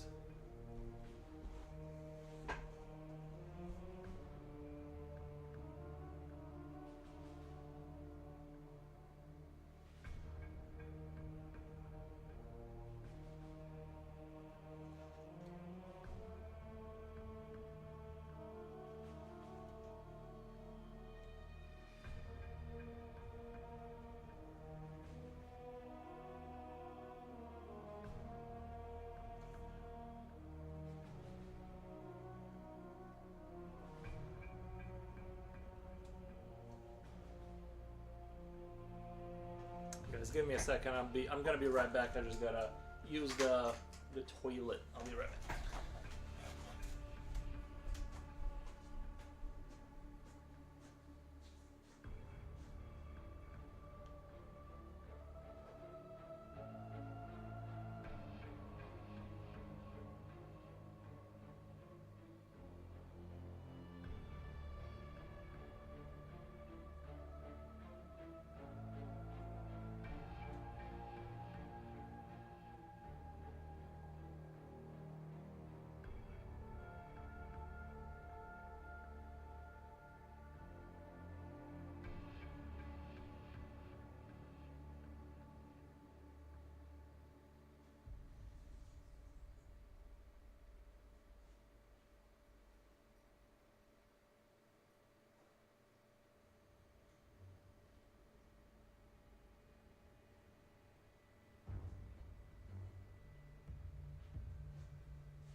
It's like things popping in your mind while drawing it. Yeah, basically that's kind of like how my mind works on that.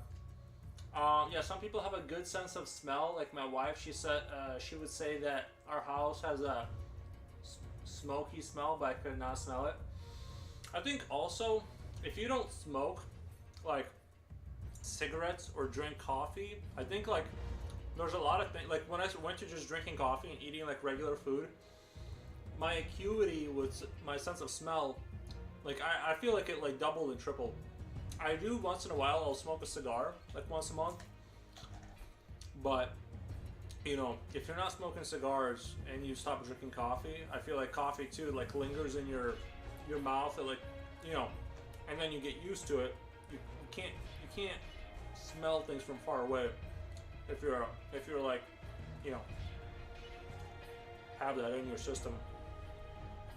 But that's just my opinion. I don't know. I feel like I got better at smelling.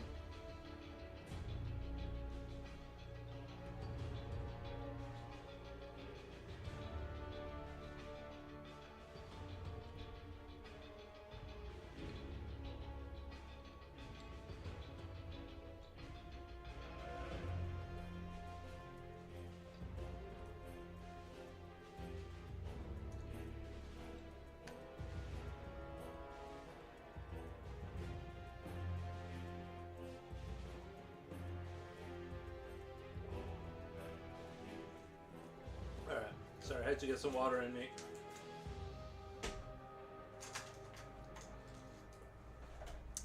The nice thing I like about cigars is I can have like one once a month, and then I don't feel like having, you know, like if it's cigarettes, you're gonna want to go out and buy another pack. But with cigars, you can kind of just have one, and for the taste or whatever, and that's it. And you just don't think about it again. And it's not like, for some reason, they're just not like addictive the same way for me. And once in a while, the mood strikes, and I'll go and buy one. But if it's like cigarettes, if I had a pack, if I just bought a pack and like smoked it, I'd be back to smoking. So that's the thing, is that, you know, a cigar here or there.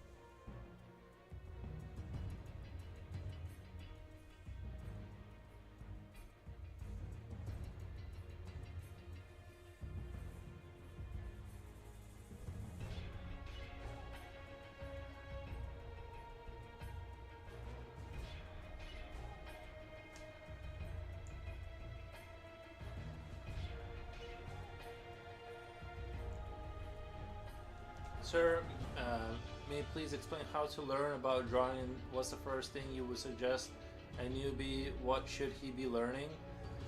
Oh, bro, that's such a hard question. It's so hard to like tell somebody. I would do a lot of sketching. I would do a lot of like little creature sketches. You know what? One thing I can recommend is not listening to me so much, but there's this guy called, his channel is called Drawing Sessions. Yeah, look up, I'm gonna send you a link. Drawing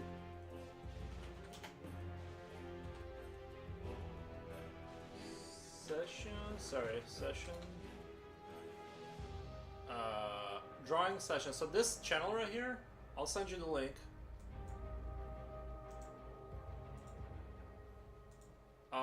This is the guy you want to be listening to. He's a lot better at like explaining. I just draw. I just sit here and I draw. I really don't teach people. I'm not good at it. I don't even think I'm that great of an artist. But I would like listen to him. He's just much better at like kind of breaking things down and explaining things. That's the channel I would go to kind of get indoctrinated in the proper way.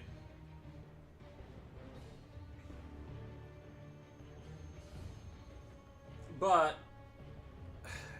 you're gonna have to draw a lot. That's the thing, that like you're gonna have to do it a lot basically to get better.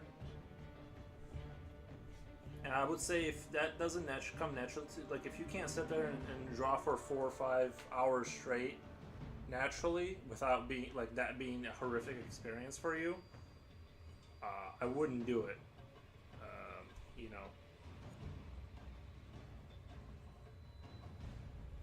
Because you're gonna get burnt out. It needs to be something you can do for many hours without, and still like it the next day, and do it 5 hours the next day. Without it being a really not fun experience for yourself. So make sure it is something you can sustainably do a lot of hours and not have it be.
and the scam text messages are increasing, usually it's an indicator of a bad economy.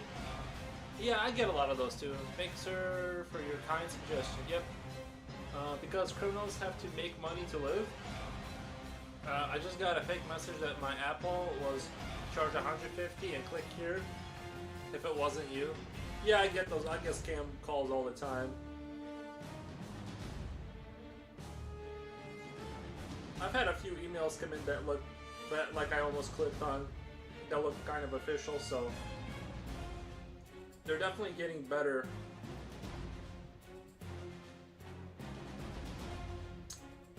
You know, slowly, because sometimes you're just not used to the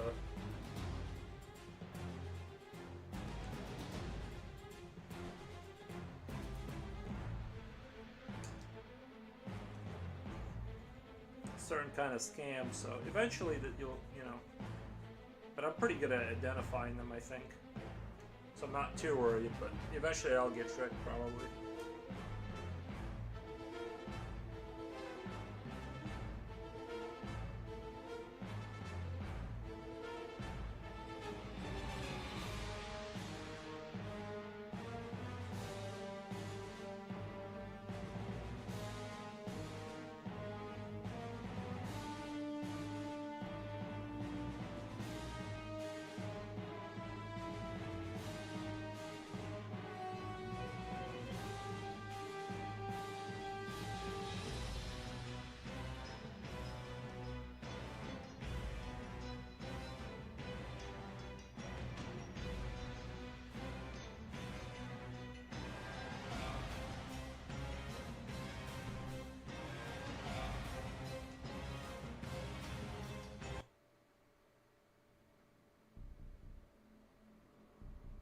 I don't know if that music was exactly what I was looking for. Ooh, Bioshock ambience. I think this is pretty good.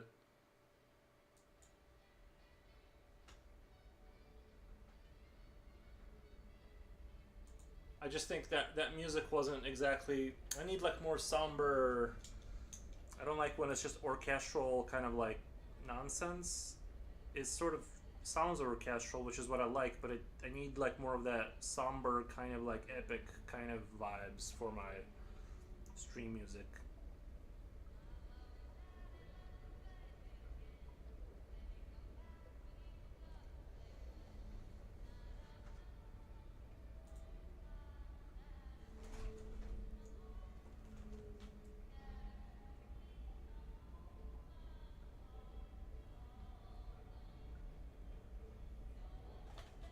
Something else I've been eating a lot is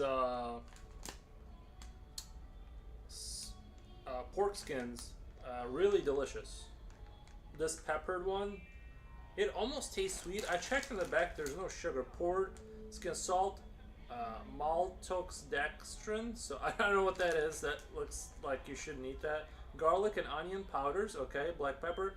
It almost, yeah. There's a lot of things that shouldn't be in here, but I bought them anyway, and all borderline taste sweet, but it's salt and pepper, and these are really good. I'm a pork skin enjoyer. It's like a chip, minus the carbs. So.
Danny. You gotta run. Peace out. You too, man. Thank you. Appreciate it. Sorry, I wasn't looking at chat there for quite a while, but that's because I was in my mind thinking about Eldritch Gods. Things of that nature.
Jipochi! Oh yes, new art. Yes, sir. Yes, sir. We are doing. I haven't seen you here for a while. I thought you just. How we doing? We're doing good. I thought you just moved on with your life. People were asking where you were, and I said I have no whereabouts.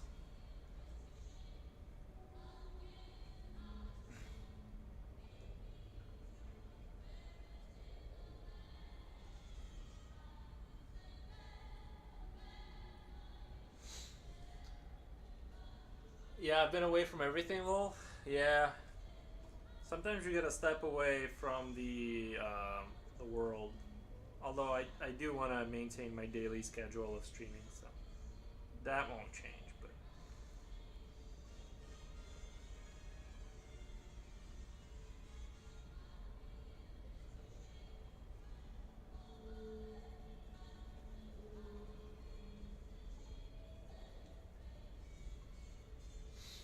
life got busy and then I got sick, which sucks ass. Yeah, I haven't been sick in like a really long time. I don't want to jinx it, but I think it's been like it's gotta have been over a year. I just haven't been sick. Like where I just took the day off. Like I've been a little sniffly here and there, but not nothing like where I had to just like take the day off.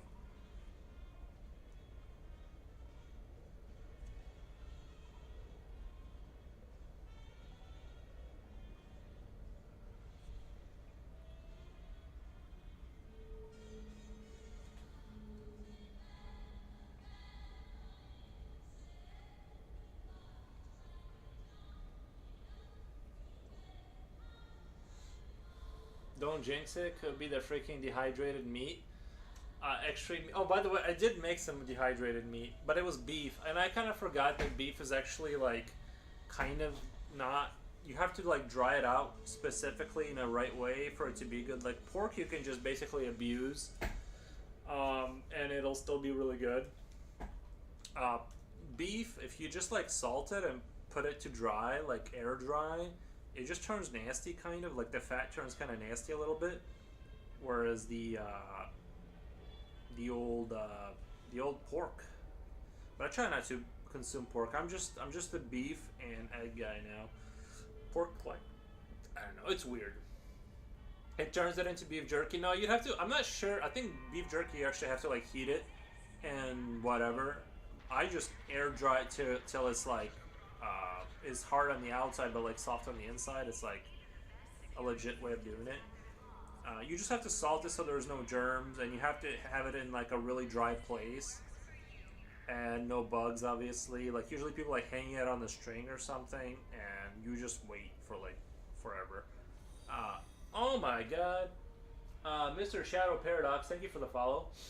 Um, I wouldn't trust it, lol. I dude, that's like the state. That's how I eat. Like, I know it seems like you can get sick that way, and I'm sure you can, but dude, I drink raw eggs every single morning, like six of them. It's like it's not a. I mean, I'm sure people get sick. I don't know. I just and I've eaten like not raw meat, but like air dried like meat, salted. Like I for sure have done that, and it works. It's fine. You know, it's just with like eggs and stuff. I believe like if you're destroying the texture of the product, like if you're cooking the absolute living crap out of it, you're destroying the fiber that your body feeds off of. Um, the only reason we cook is because well, it makes it taste way better, but also cooking just makes it safer. But ideally, if you knew the meat was not gonna kill you, like if you knew the animal and the animals weren't sick, ideally you would cook it as little as possible so that you're eating the flesh that isn't just getting absolutely destroyed by heat. Mr. Shadow Paradox, hello. You got a stomach of a Viking, lol. When I went full, just like eating meat. Like at first, I did have like bowel stuff, like just explosive diarrhea here and there, but that goes away. Your body will get used to it. when I first came to America and just started eating the standard diet, I would throw up all the time just because like I wasn't used to the sauces and like all that crap in the food. I just couldn't handle it. Like it was too much sugar, too much spices, too much of everything. It's like the food here is so like processed and so like just wild. Like so it's not just that carnivore. It's not just eating like the meat is gonna have a shocking. It's I'm sure if I went to like any other country and just drank water from their tap, I would get sick just because I'm not used to the germ biome of that that they have there. So yeah, if you just switch to just eating like you know a very specific diet, you're gonna go through a 2 week period where it's gonna be it's gonna suck. Hey yo, I get that we get used to what we eat regularly. We get used to what we eat regularly. Best examples is Indian food. Some of their foods are delicious, but man, I feel like they're like very vegetable based. I don't know if I would enjoy Indian food. Um, I feel like they put vegetables and stuff, and vegetables aren't meat. So you know.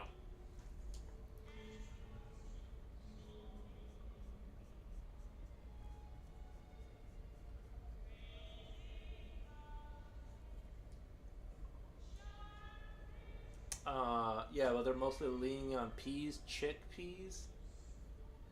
They're leaning on peas. Did I say hi to Shadow Paradox? I'm pretty sure I did. I don't know if he heard me. But leaning on peas, like those little green peas.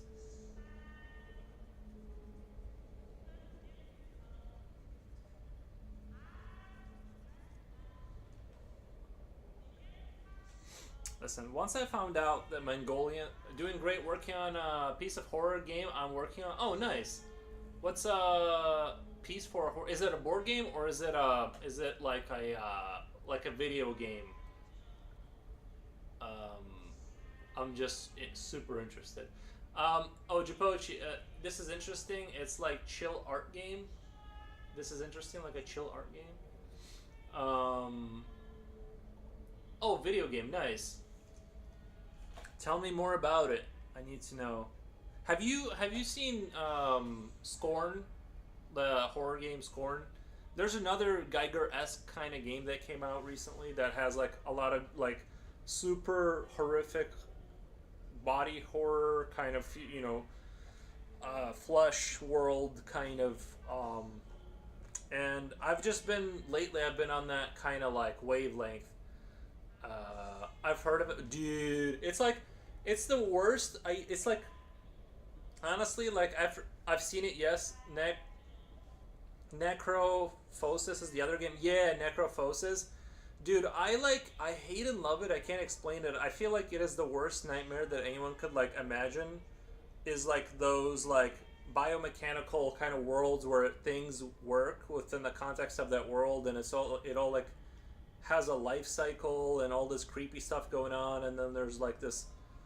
I don't know. It's like I'm like in a weird way like really attracted to it, and I love that if you remember like the original Alien films when they showed the space jockey and it had that kind of bone and flesh kind of spaceship looking, but it was all black. It was just so good, and I really like that. Like recently, I've just been on a kick with it. I really like it. Well, I don't know exactly how to explain it yet without spoiling it too much, but I can tell you it's a mix of psychological but physical at the same time. Is it like mouth washing? Have you played mouth washing? Is it kind of like that where it has physical and psychological? Of course, an ad starts when I chat. We'll get back to mouth washing when you get back from the.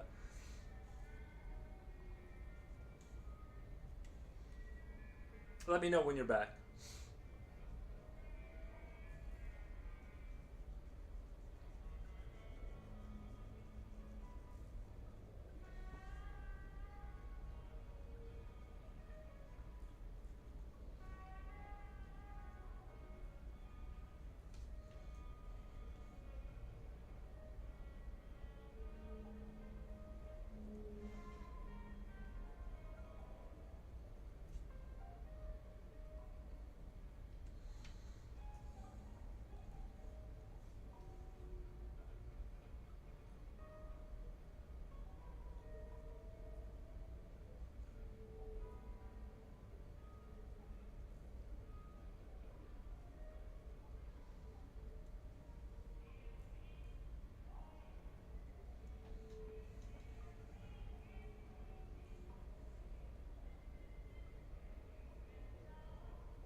theme park animatronics, supposedly fictional characters are involved. I can say so, kind of like five. What was it? Five Nights at Freddy's or something like that. Kind of like animatronic-y horror. Is that the vibe you're going for?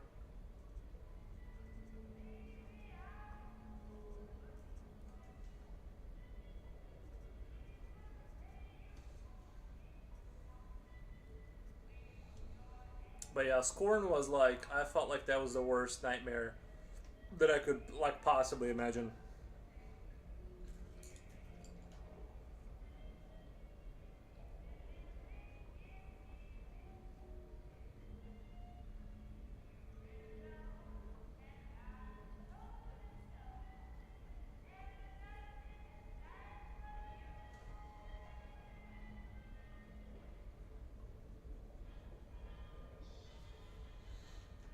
Well, it will include animatronics, but it will not be heavily inspired by simple mechanics of the usual Friday. Okay.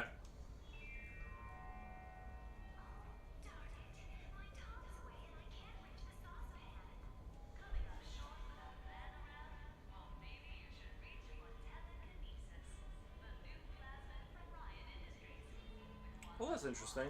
You have a layers are used to theme in the game. Layers are also used theme in a game. Do you have a Steam wish list I can check out? How far along are you? Is it enough to? Do you have a Steam page yet, or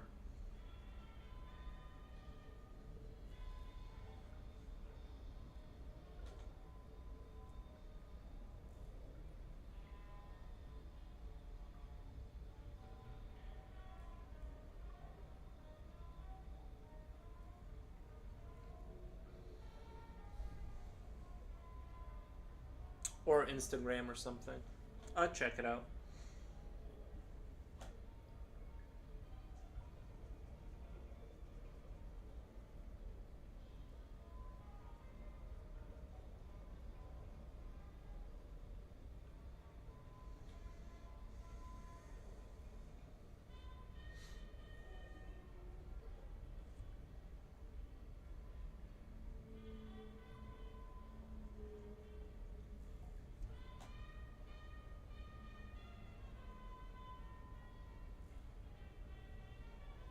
Nope, it's a project I've picked up from hiatus.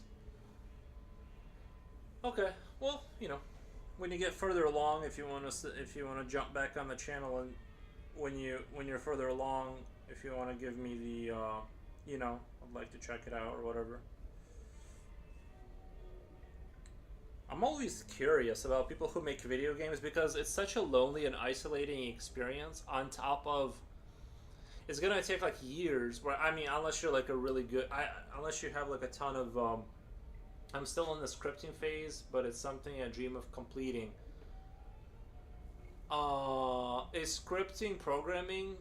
I was originally gonna call it Mind's Eye, but something recently came out called that, so now it's taken.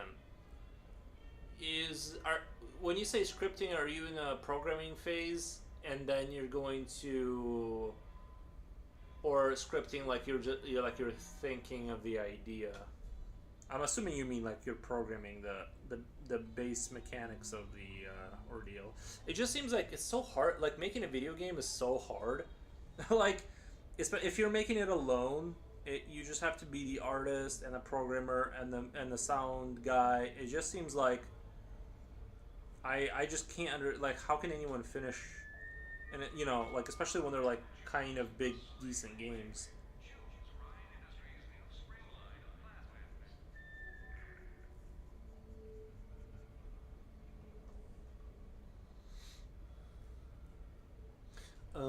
I was originally gonna call it Minds of. Okay. Well, I'm fleshing out the idea. Okay. Gotcha. How is Zombies? Zombies is we're just done working on it. Yeah, like I'm done working on it. A couple of reasons. We just like I already kind of talked about this before a million times, but basically like I just I didn't like the idea of killing my channel here, and it was like just people stopped. Well, I went from like decent viewership to like zero viewership, and I'm like, it's just it's not something I want to talk about on the front end. But basically, it's like we're just we went our separate ways. You know, I wish the guy the best and everything, and all that. But you know, he's gonna need to find a different artist.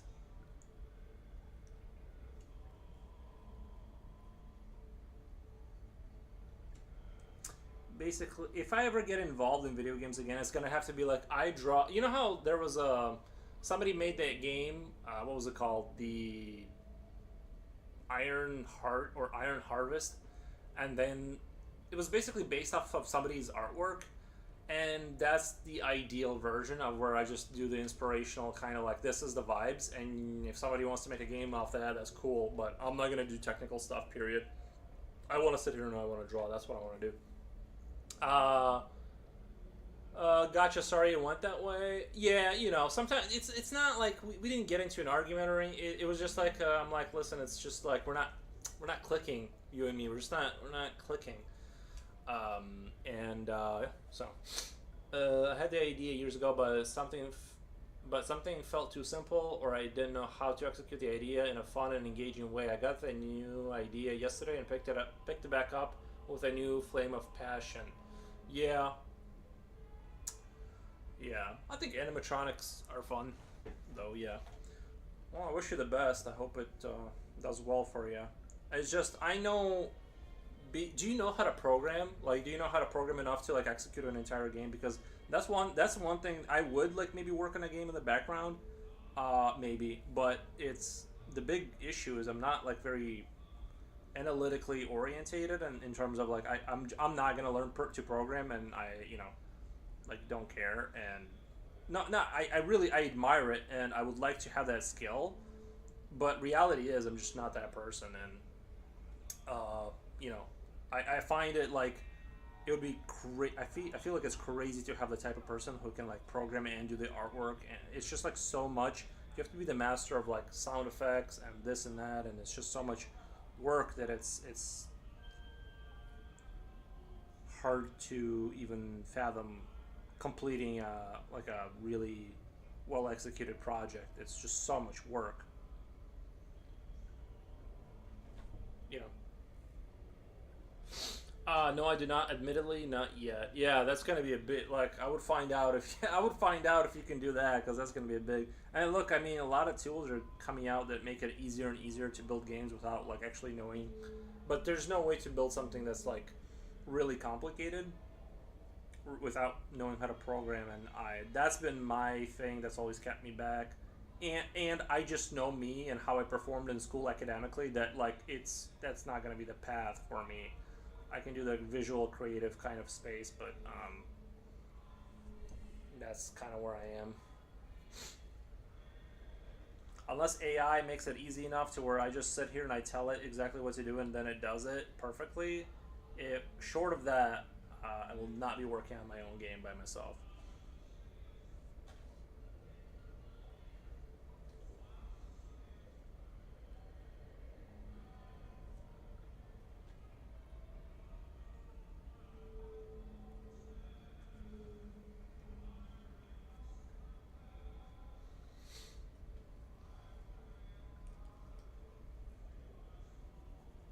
But yeah, I actually I don't I'm not like the biggest fan of like horror, but I do like the creatures of like creatures from horror, if that makes sense. I like the creatures. I just don't like the horror movies, basically, if that makes sense. That much. I like some of them.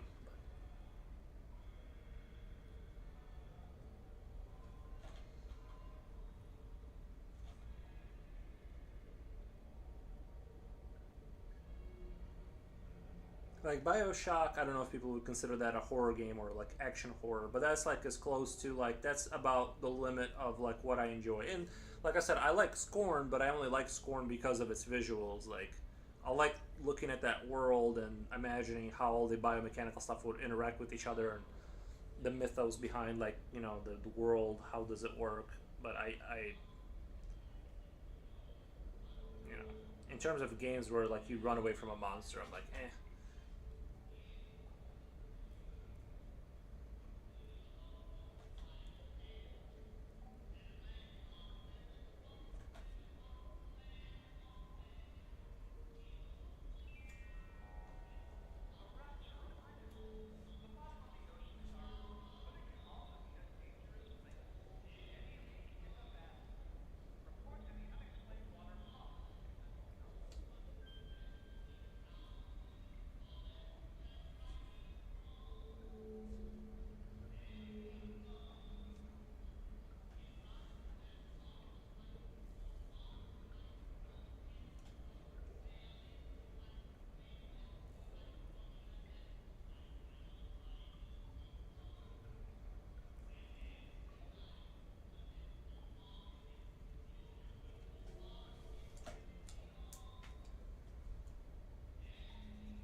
I love to draw, that's for sure.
Mm, just got done eating. Let me put away. Oh my god. Awesome, Mel. Thank you. I just got done eating. Let me put away the trash and clean the dishes. Chore time. Yeah, like I said, I've been having a very consistent regime with that. Let me do Awesome Val. Thank you so much. What were you guys doing over there, Awesome Val? It's the shout out. Oh, some Val. Shout out. There we go. Hello, we were drawing eggs. Nice. Like alien eggs that are gonna spawn like face huggers? Or just eggs?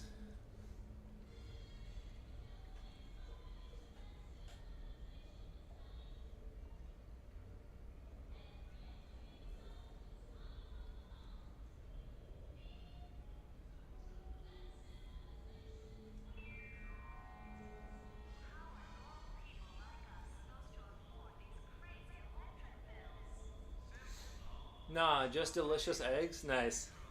Like delicious ostrich eggs? Or just like chicken eggs?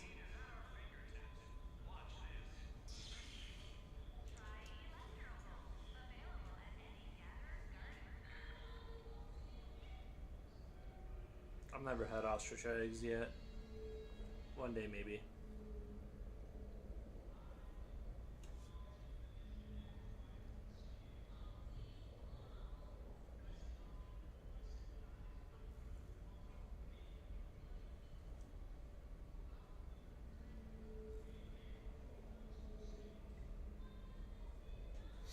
Lol, sunny side up. Oh, like scrambled. I haven't had ostrich eggs yet either, but I saw them for sale at local Asian market. Nice.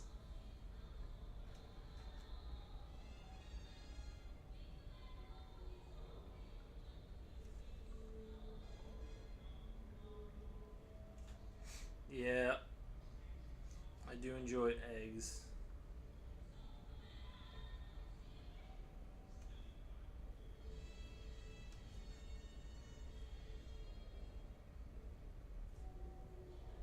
This is coming out beautiful. This rib cage spider thing crawling out of his chest is really working for me right now.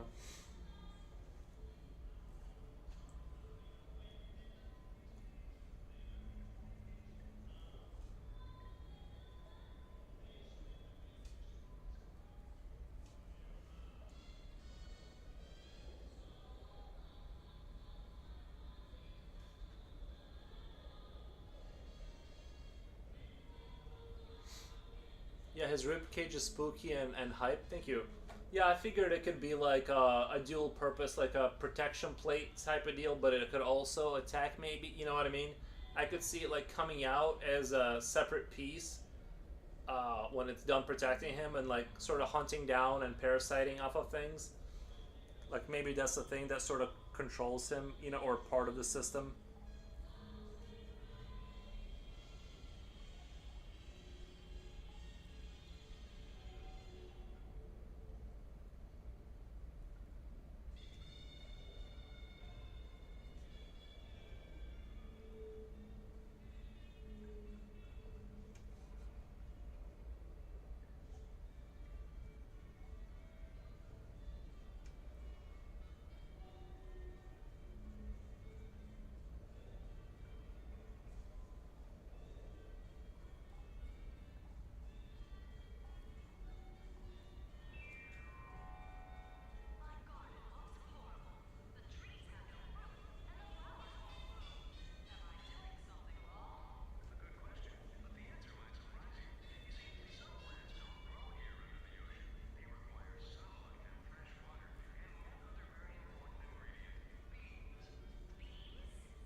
Maybe I should draw like eggs, but like having things hatch out of them later.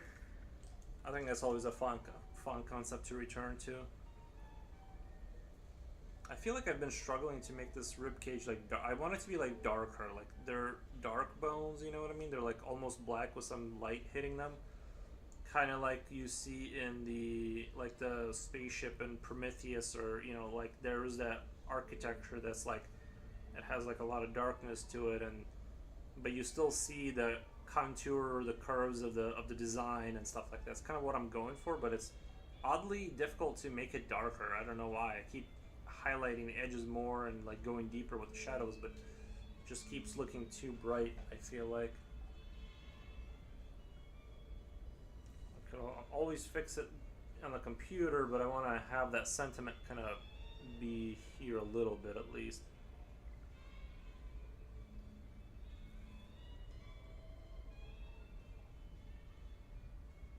We'll fix it in post, says I sometimes.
of want to work on this piece right here a little bit, kind of flesh it out. Let me zoom in on that a little bit. I feel like we're seeing from really far away. Let me just kind of. There we go. Is that sharp? Sometimes I can't tell if it's really sharp or not because I think right there. By the way, guys, I have like this super fancy French pencil now. I forget what it's called, but it's like almost like. Well, I lost it, but I don't know where it went. Oh well. Anyway, that's somewhere, I guess. Anyway, this is like this super dark pencil that's got like crazy levels of like dark that you can put down.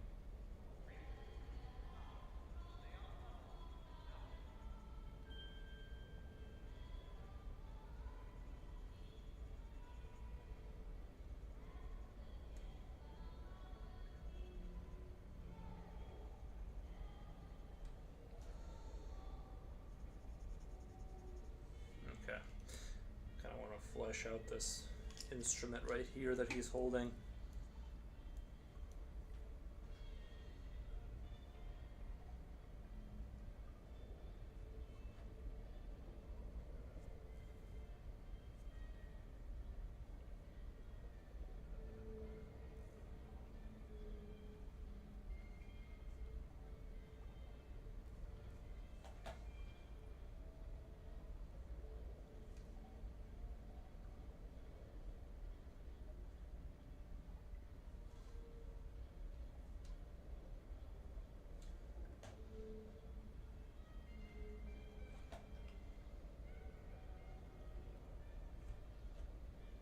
I think I'm gonna go with a black and white on that. I'm not gonna put any tint of blue on there, just on the guy himself.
Sorry, I didn't think it would get super loud like that.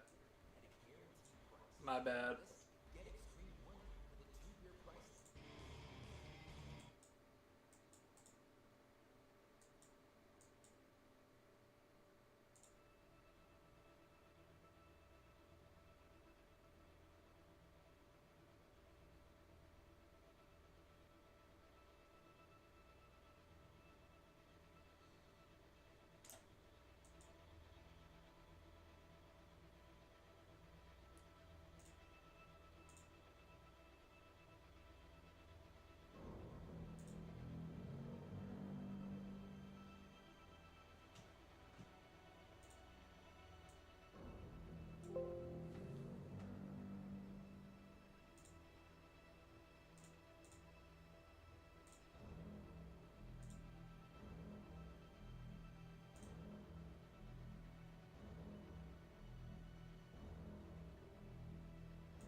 Sheriff got a cool name for the game. Abstractions, emotional abstractions.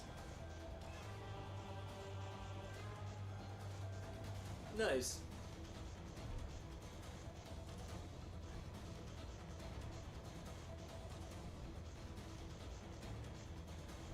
And this is gonna be like they're in a theme park. You said like they're gonna be in a what do you call it? Like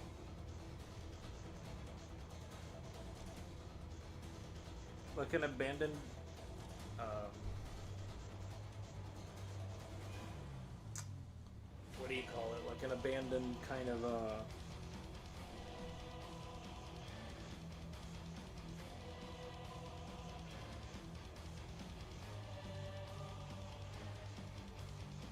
theme park, basically. You know what I always thought was creepy is like when you have like actual like have you been to like a local carnival kind of thing where they bring in their own machines and stuff? I always thought those were like portals to other worlds, bro, because like they have their own vibe, and it's not just the people working there who, the carnies who maybe are not in the best position. I'm not saying anything against them. It's just when you go there, especially like after the dark kind of goes sets, and the vibes of like those local like little clown carnival shows, they just change. It's like just got back from ads. Oh yeah, I was just talking about like because you said you were gonna make like I forgot what you said the main theme of the game was, but like you said it was like not a carnival, but I'm trying to remember what you said. I'm blanking on it. But basically, like a theme park, right, or something like that. But basically, like the craziest, I think, like the easiest one to like do crazy is like crazy kind of otherworldly feeling is like carnival,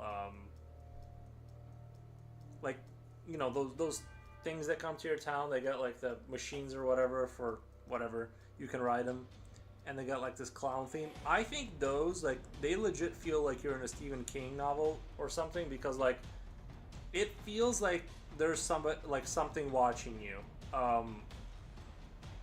at those. Like they don't feel right. Like like everything's fun, and then there's like lights and music and like all the machines spinning, but it feels like you're in like this dark world somehow. Well, it starts in one, but it doesn't stay for long. Oh, okay. I think I'm missing some information. Yeah, it's just like I think like the creepiest places are like those carnivals, those local carnivals. They never felt right to me, especially like once it gets a little dark. It's almost like how like sometimes like on like if you like played music on a cassette and it slows down and the music kind of gets all creepy because it's like slowed down.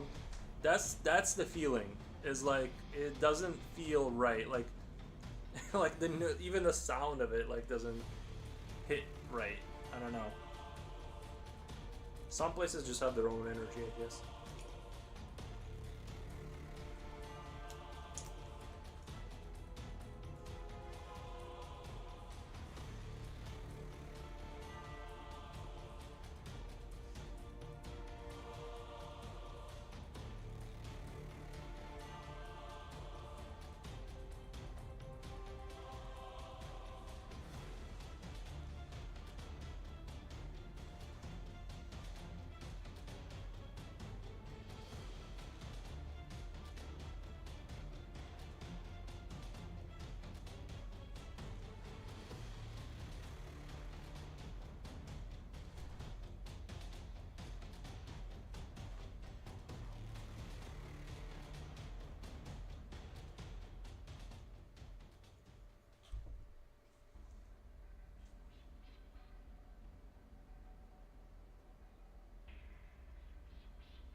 Okay, I think Clip Studio deleted a lot of my brushes. Gotta go find new ones. Yeah, it can be like that sometimes. I've actually accidentally deleted projects for sure.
That looks pretty cool, I think.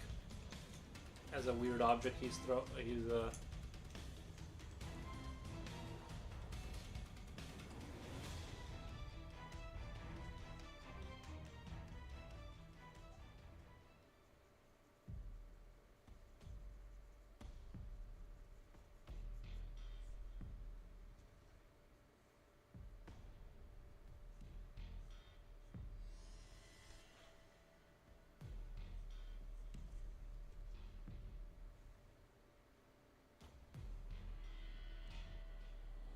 I'm not sure if I should make this a sword or just like a thing that is like an like obelisk kind of object thing that he carries around.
I might just have to go buy uh, the game Sam's or whatever, Serious Sam, just because I like the soundtrack so much and I've been using it so much. I almost feel like I owe them.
Sounds pretty cool, by the way. Sounds like an action-packed game.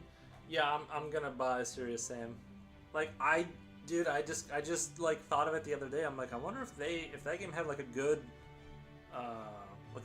soundtrack, and it does. Like it really slaps, and it's not even a game that's like I remember being that good. I'm I'm like, I might even have it in my Steam library. I don't know. I just don't remember playing Serious Sam 4. How can they have such great taste? I don't get it. Like,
I might have to redesign this hilt here. It looks too much like a sword, which is kind of originally what it was gonna be, but I kind of changed it. I'm thinking about getting rid of this here.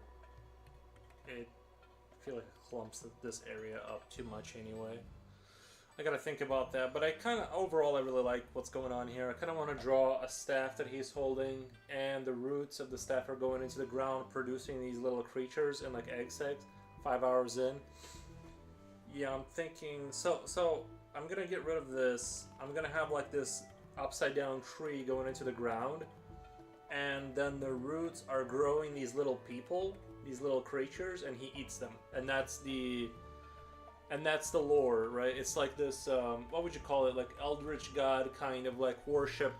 You know, he mates them and then he eats them kind of thing. And he uses his dark sort of staff to produce them out of the ground, and then they come to worship him, and he just swallows them up. I don't know. That's sort of like this sort of kind of like what I'm thinking with it.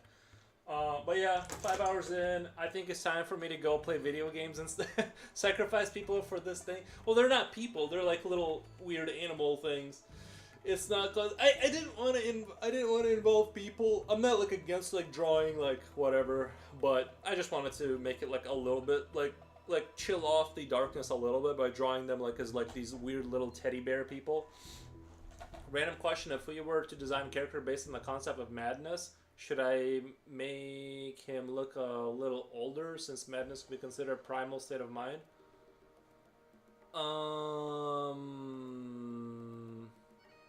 If I were to design a character based on the concept of madness,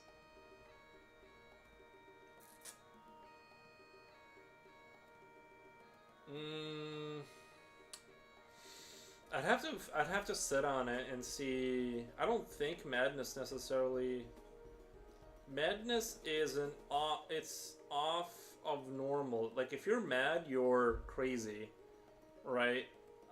Which is not necessarily an old thing. I mean, it happened in the past, but I feel like it's more of a. I would make it look, sick or something, because it's. I don't necessarily associate madness with age. I associate it more with disfigurement, I guess. Like if you were to translate that to like a physical visual thing, like something that, you know what I mean? Like if you look at Scorn, that creature that he hatches out of the egg, I don't know if I'm even saying the right thing. I don't know. I guess I just associate it not necessarily with age, but just body parts being uneven, because if you're crazy, something's off in there. The little radio isn't working quite right, or whatever. The little clock is off beat. So I don't know. That's kind of the way I think of it a little bit more, I think. But anyway, I'm gonna get out of here. I'm gonna go play video games and go grab some food, walk my dog and stuff. I'll be back tomorrow. Oh yeah, let's raid since we got over 10 people. Might as well do a little raidy raid. And following. Thank you for the stream. Yeah, no problem, Japoshi. Thank you for stopping by. Let me see who is making. I just don't see artists anymore. I don't see like where's all. Usually there's like a crap load of artists, and it's like I only see like nobody really anymore. I'm just gonna give it to. I don't know who this is. So I'm sorry, but this is somebody that's drawing on paper. No problem, glad you're enjoying it. Yeah. I'm back. I'm back on the grind. I like doing this a lot better. Hey, there's air dried clay, which does take water. Okay, there's so